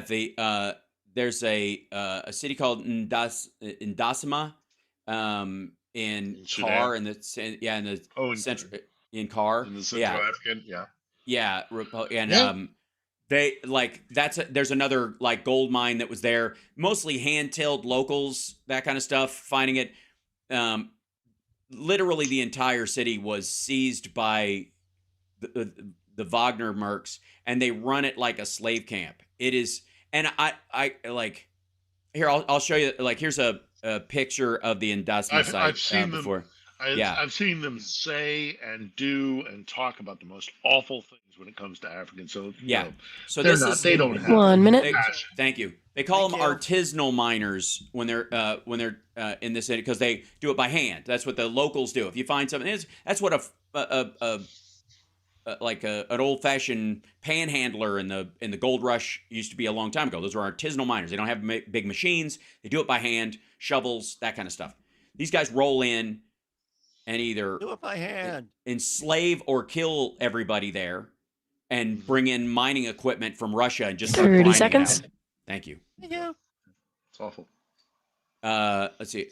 One former member of the pro-government group working with Wagner told the Century that he was initially recruited to go on missions against the Seleka coalition, which is one of these outsider, rogue groups trying to push back. We massacred a lot of civilians. That bothers me a lot. The Russians gave the orders. They say it's mandatory. There were a lot of executions in the mining sites with the Russians. We killed the workers. We recovered the mining products. Right. Stand by. Thank you. Thank you. Yep. I am happy, you are happy. Let us be happy together, whether the weather is cloudy or sunny. I will always be your funny honey bunny. I am lucky, you are lucky. Let us get lucky together, whether the weather is cloudy or breezy. I'll be there to say, hey, come on, Phil's casting let's a spell take on it me. easy. Because isn't it nice to have the friends that you do? And isn't it nice that the sky is so blue? And isn't it nice to say I love you, chugga chugga choo choo, woo woo.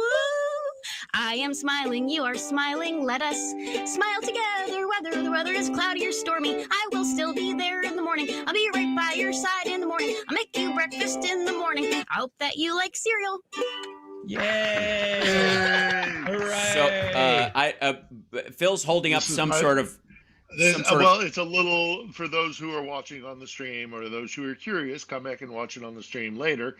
A festival, kind of winter festival figure, given that we are now getting into the holiday season, traditional Ukrainian with the little star and all the rest of it. And the weird wrapped face, which is the thing of nightmares. Yeah, it's because without a face, and this is interesting, little girls can tell their secrets, and they won't see or hear it, so they can't repeat it. They can't. There's no way of the doll expressing outward.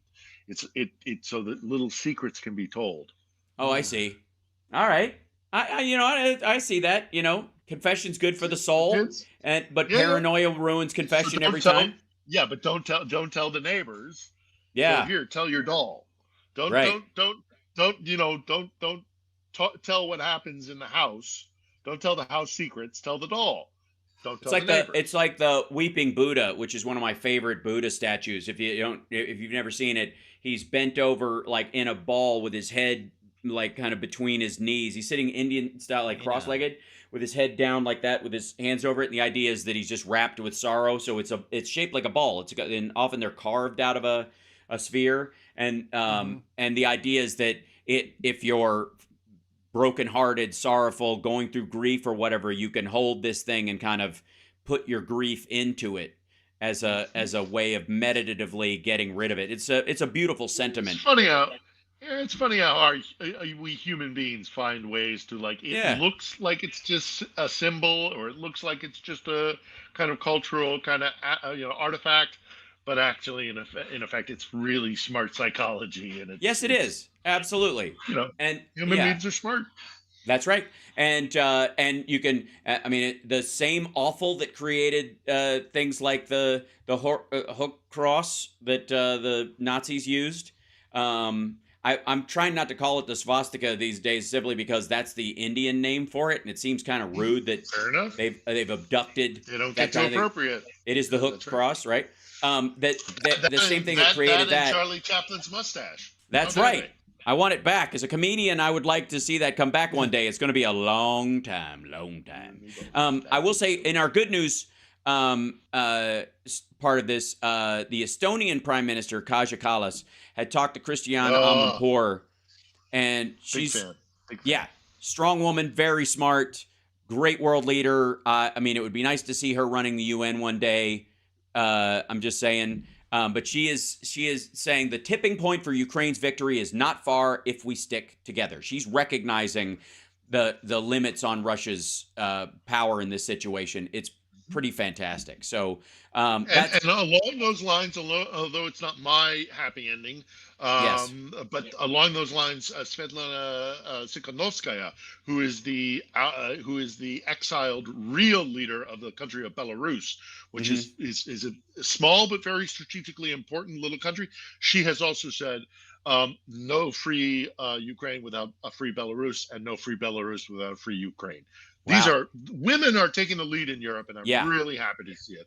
Strong women, fantastic leaders. Absolutely. I'm here we've seen the leader. Happy ending, however. The happy ending, just quickly, is we are winning more and more territory on the left side of the bank of the Dnieper River. This is a huge story, and it is getting bigger and bigger, and it is a foothold towards bigger and greater things, and taking more territory back from the Russians. That's my happy ending. And I want to see more of it. So yes, agreed. I would say that one of the things that is sort of positive is that the in sort of a backhanded way is that I think when you put a lot of attention on a slow-moving effort like the advance in the East, it can seem like nothing's happening. But if you click away from it and then you click back and they've seized the other side of the river and they're actually moving, and then you click away and you click back and they've sliced off a chunk of the country, that in many ways makes people, I think the progress is faster than if it had happened in real time right in front of them. I guess it's one of those like kind of stop motion feelings where it's like you get an apple or something and you put a bunch of worm meals in it if you speed it up, but if you actually sit there and watch it, it's like watching paint dry. It doesn't happen. So but if you look at it in the through the passing of time, a lot is happening in very important ways. So still optimistic. Me too. I'm more than optimistic. I know where this is going inevitably. So. Agreed. So let's grab a couple more questions because we're going to run out of time before we do it. 7 minutes. I've got a question from Nick Rich. Phil says he plans to remain in Ukraine after the war. Can he, or would he run for office? Well, no, I said I'm staying here until the end of the war. Ukraine will always be in my life, and I will come and go from it. I don't think I'm going to live here after the war. Would I run for office? Ukrainian office? I mean, it's happened before.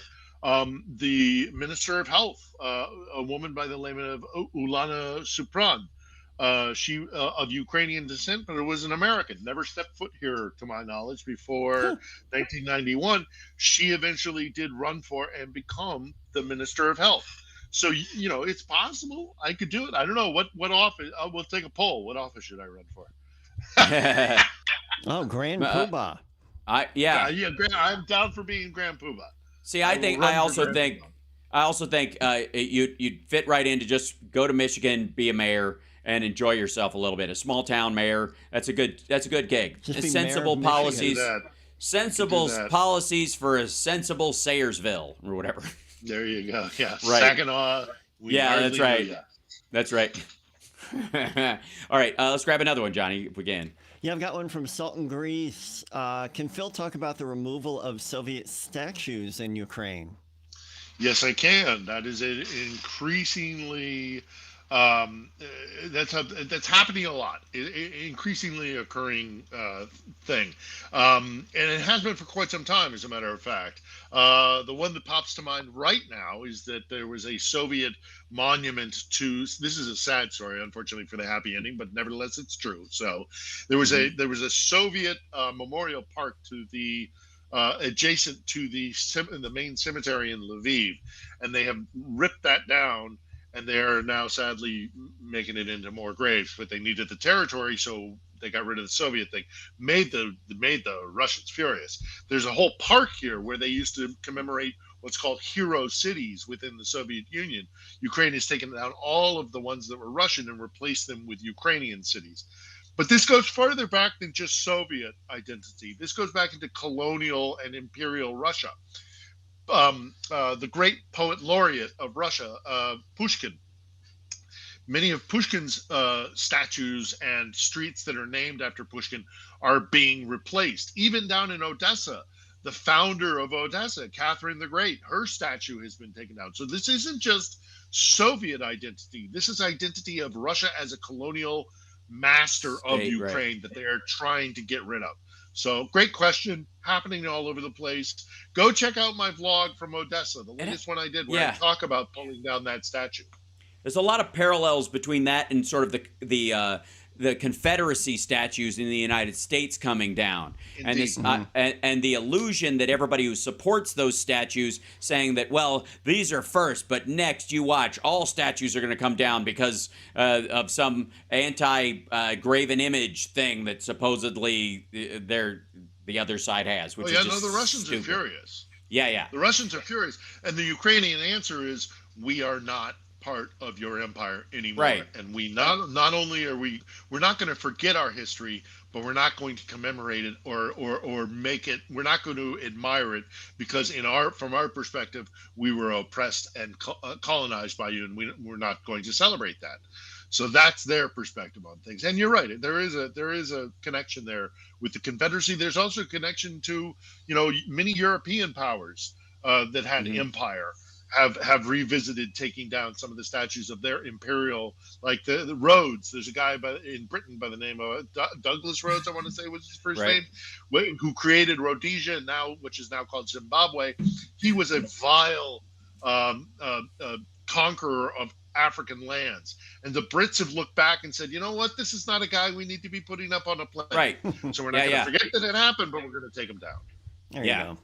Yep, absolutely. Well, we're getting near the end of it. I want to remind everybody to check out Philip Ittner's vlogs from Ukraine on the regular, and of course follow Johnny Million on Twitch and YouTube, and also me as well. Why not? I'll just throw it in there. Like, subscribe, support the show, Venmo, and then of course patreon.com/HalSparks. Now, I guess let's grab one final question. We got about a minute before we get pulled out, Johnny. Sure. Yeah.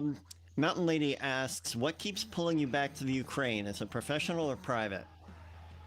Both. This is hugely historically important, probably the most important war I've ever covered in my life, and I am a journalist by vocation, so both. And I love this country. Great place. Come visit after the war. You'll love it. Yep. On that note, we'll see you guys next week. Thanks so much for tuning in. It's the HalSparks Radio program, Mega Worldwide. We're on Saturday mornings. Gonna drop by. Eventually, we might be able to even take calls one day. Wouldn't that be lovely? Someday. Next week. Bye.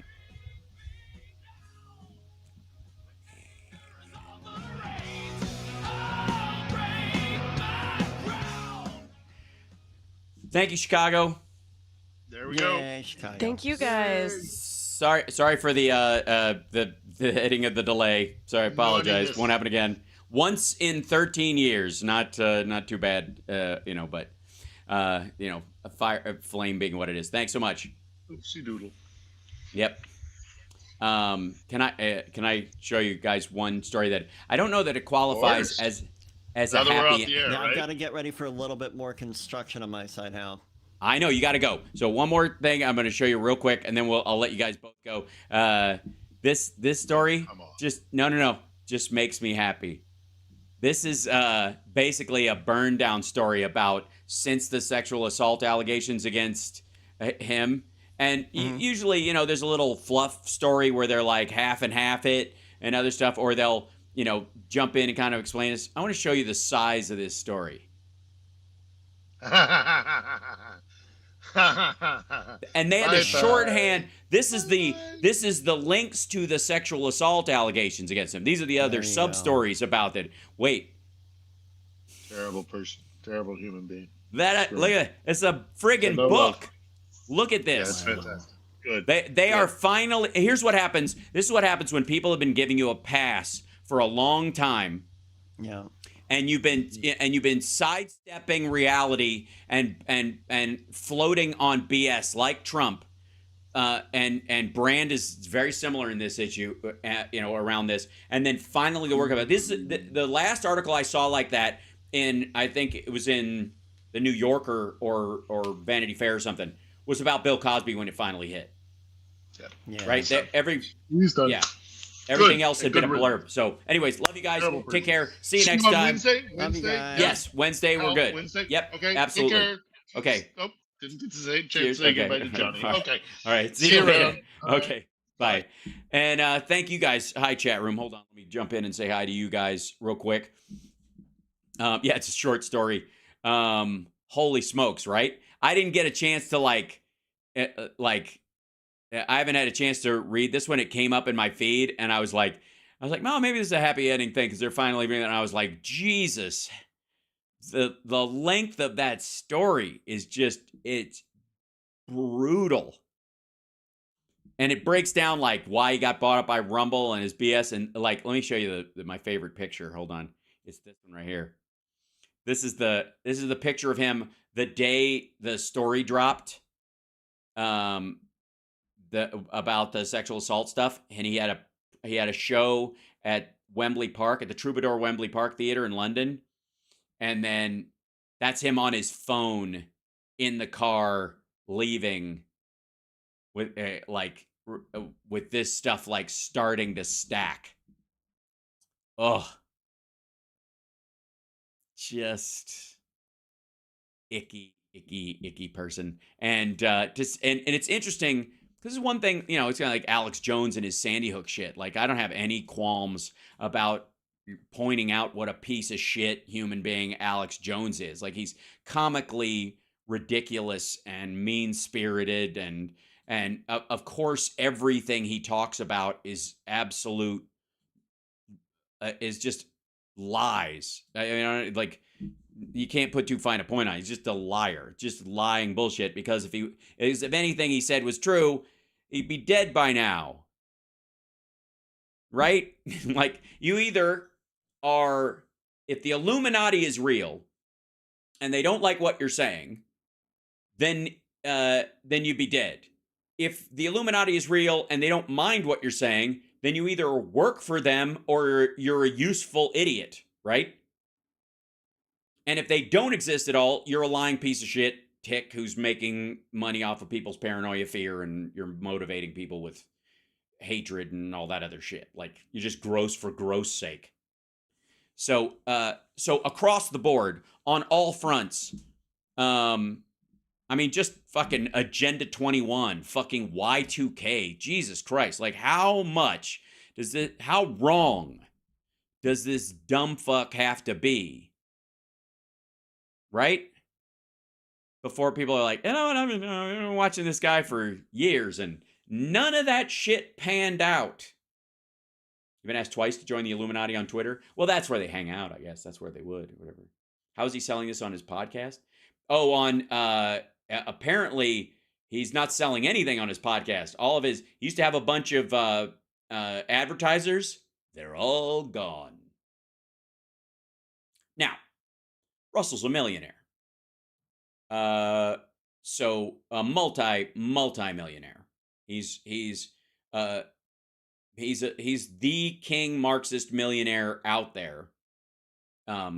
Short of like Xi Jinping and his crowd, I suppose, because they got billions hidden and socked away. But him and Dor and Hamas Abi and all those guys, they're all rich to a point where if they got canceled tomorrow, they have enough of a nest egg and a base where they could just fucking hang out and be millionaires for the rest of their life. Not as rich as Cosby, no, because the syndication rights to the Cosby Show are still paying Cosby because he owns a piece of the worldwide syndication. Russell will be joining Mike Pillow. Absolutely. Same thing, right? Same kind of bullshit.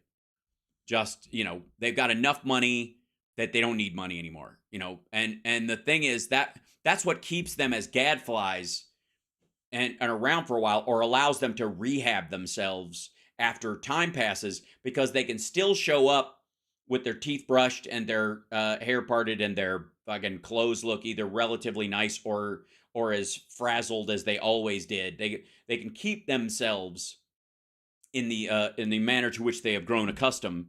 Lumpy pillows and all. Lumpy pillows kiss my ass. So, right, yes, true socialists in the Pol Pot, Mao Zedong. I couldn't possibly have syphilis. I wash my genitals in my concubines every night. That's apparently Mao Zedong quote. I'm paraphrasing. Barf, barf. That kind of socialist communism. Hey, I have looked inside Mike's lumpy pillows and I found out exactly why. I tore open it, and beyond the patented fill were torn up ballots for Joe Biden. The whole thing is a reverse scheme. I think it was just to bait me in. Now, I bought these. These are off-market, my pillows that I got in a Tijuana gift shop, but don't quote me on that. All right.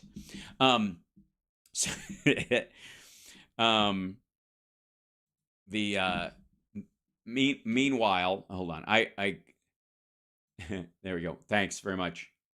There's no bamboo in him anymore. He lost his China contract. All right. Come on. We'll have a Minnesota meltdown between me and Mike Pillow. Fantastic. Are you going to do a lot check, or do I have to squeeze your head like a fucking zit? Come on now. Yeah. What are you going to say about it? Asshole. Yeah, come over here and say that, you tiny little bastard. Lumpy pillows kiss my ass. I already explained why. Come on. Oh, you guys. All right. I got to go. My girl's still under the weather, so I got to go check on her and bring her some soup. So love you guys. Otherwise, I would, God knows, hang out all day. Hopefully, one day, I think probably the day after Thanksgiving, I'll be able to leave my house for more than 20 minutes so that I'm not just running errands to go get cold medicine. It's a lot lately. The second I get physically back to where like my arms are back to almost the same size, my left arm had shrunk because of my shoulder issue. I couldn't work it out. And now it's finally getting back to whatever. I'm wearing a shoulder brace to protect my posture as the nerve heals in it and stuff, which is super fun. So that's why everybody thinks I'm wearing a backpack. Hey, that's me doing lifestyle choices. Fine. Thank you. Yeah, she will feel better as fast as she doesn't have much of a voice, or she's lost her voice, and and so it's hard for her to. She just to text me when she needs something. It just, you know what I mean? It's just a little sad. She's got her voice is a little squeaky. Makes me feel bad. Like she's like, I'm fine. I need some more Gatorade, that kind of thing. So, yeah, her show. She they have people running the show, and it's on, it's timed out and all that kind of stuff. So she didn't have to be there to direct the show every night. As a matter of fact, eventually it should be fairly turnkey. They should be able to just go because it goes. But because it's new, I think her partner had to fill in for her last night and probably will tonight, making sure the show gets called so they know when the cues are. Most of them know the cues, but they're still building it. So it's still, yes, it's a big deal. And it's one of those things. Like, of course, you get worn out in the middle of, check out Guitar Max on YouTube, your doppelganger. Excellent. Okay. I need a booth at the MAGA show. I totally do. I don't know how to do that. That would be fucking crazy. I mean, I'd have to bring my fucking burner because it obviously could, like, that's the one thing about the Danny Balls thing is I think, like, is that motherfucker going to try and pick a fight? I mean, whatever. But it's just like he seems so bad. I mean, he's obviously seen my clip about him. That's, and maybe he's mad because I didn't do more because he doesn't really, like I said, he doesn't really chart. But yeah, that thing, December 16th through the 19th, I got to check my calendar. Maybe that is possible. Hold on. Well, I got you guys here. It's in Phoenix. I could drive down. It's not that big a deal. Hold on. What's my schedule like? Because if it interferes with time with my kid, they can go pound sand. But let's see. Yeah, that's right before 16th through the 19th. That's a... Yeah. I mean, it's before Christmas break, and we don't travel till the 26th. I don't think. So, I mean, it's a possibility. I'm just saying. I gotta look into, like, what does it take to get a media pass for that and set up. I'm not gonna pay for it. Fuck off. But it's a possibility. I mean, I would just live stream the whole time, right? I could put up one of those, like, Donald Trump fails at everything, change my mind.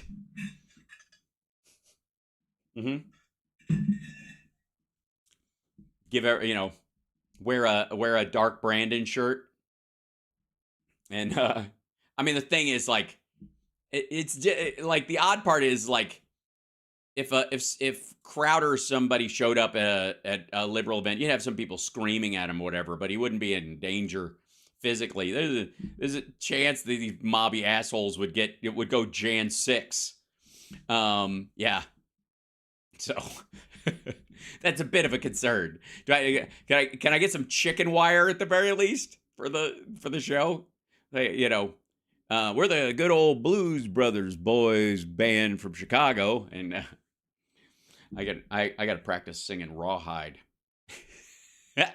But anyways, we're trying to set up the Danny Ball debate, where I go down to the studio with a garage in San Diego and debate him. Andrea's reached out. People need to know to send, have his booker contact me at bookhal at iCloud, or talk to Andrea in the DMs. Apparently, nothing so far, I don't think, right? Have we heard from him, Andrea? Hold on one second. I don't know if, I don't know why is Discord closed, you silly, silly man. The silly, silly drugs. Hold on. Open up Discord. There it is. No word from Dan Balls. What a surprise. Sorry, the Trump video is very low, and I can't boost. I got to figure out a way to boost some of these fucking videos. Like, I don't know what the hell. Well, he only has one. Again, it's Danny. We're giving him credit for balls plural. It's Danny Ball. Dan Ball.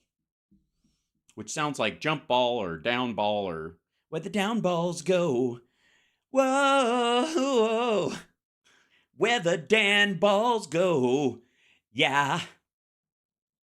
Don't want to go where the Dan balls go, baby. Which, by the way, if you don't know, the Warrant song Down Boys, which is my favorite Warrant song, although I gotta say, Heaven makes me tear up sometimes. More so after I had a kid and when he was a little one. It's just, I don't know what it did. You know, that they say some things change you when you become a parent.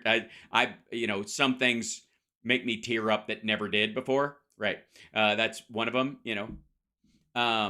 But Down Boys, which is a cool song, cool riff, all that stuff, is actually Bye Bye Love by the Cars. My buddy Brian Crow was the first to point that out to me. Credit to him. But holy shit. It looks like, I got to say, it looks like they were working on a cover of Bye Bye Love and just hated it, but then just decided, how about Remember When? Okay. Yeah. I got to play Florida Man. Yeah. Not bad. The song that got me into my son was, it was a baby newborn, was In Your Eyes. Yeah. In your eyes, light the heat, your eyes, I am complete. Too much the optimist, Mr. Sparks? I guess so. I don't know. But it is. That's, the Cars, Bye Bye Love. Go listen to it.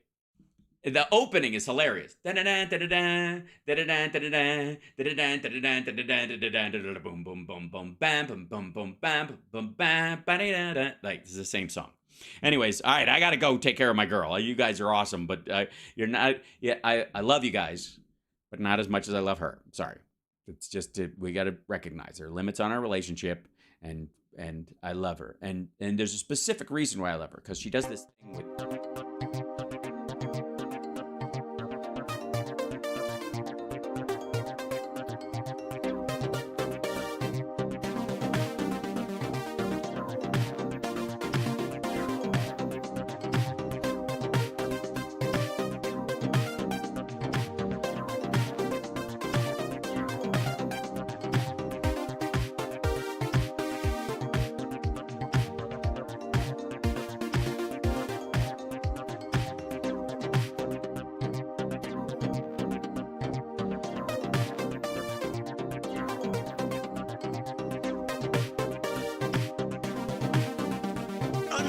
Second Amendment.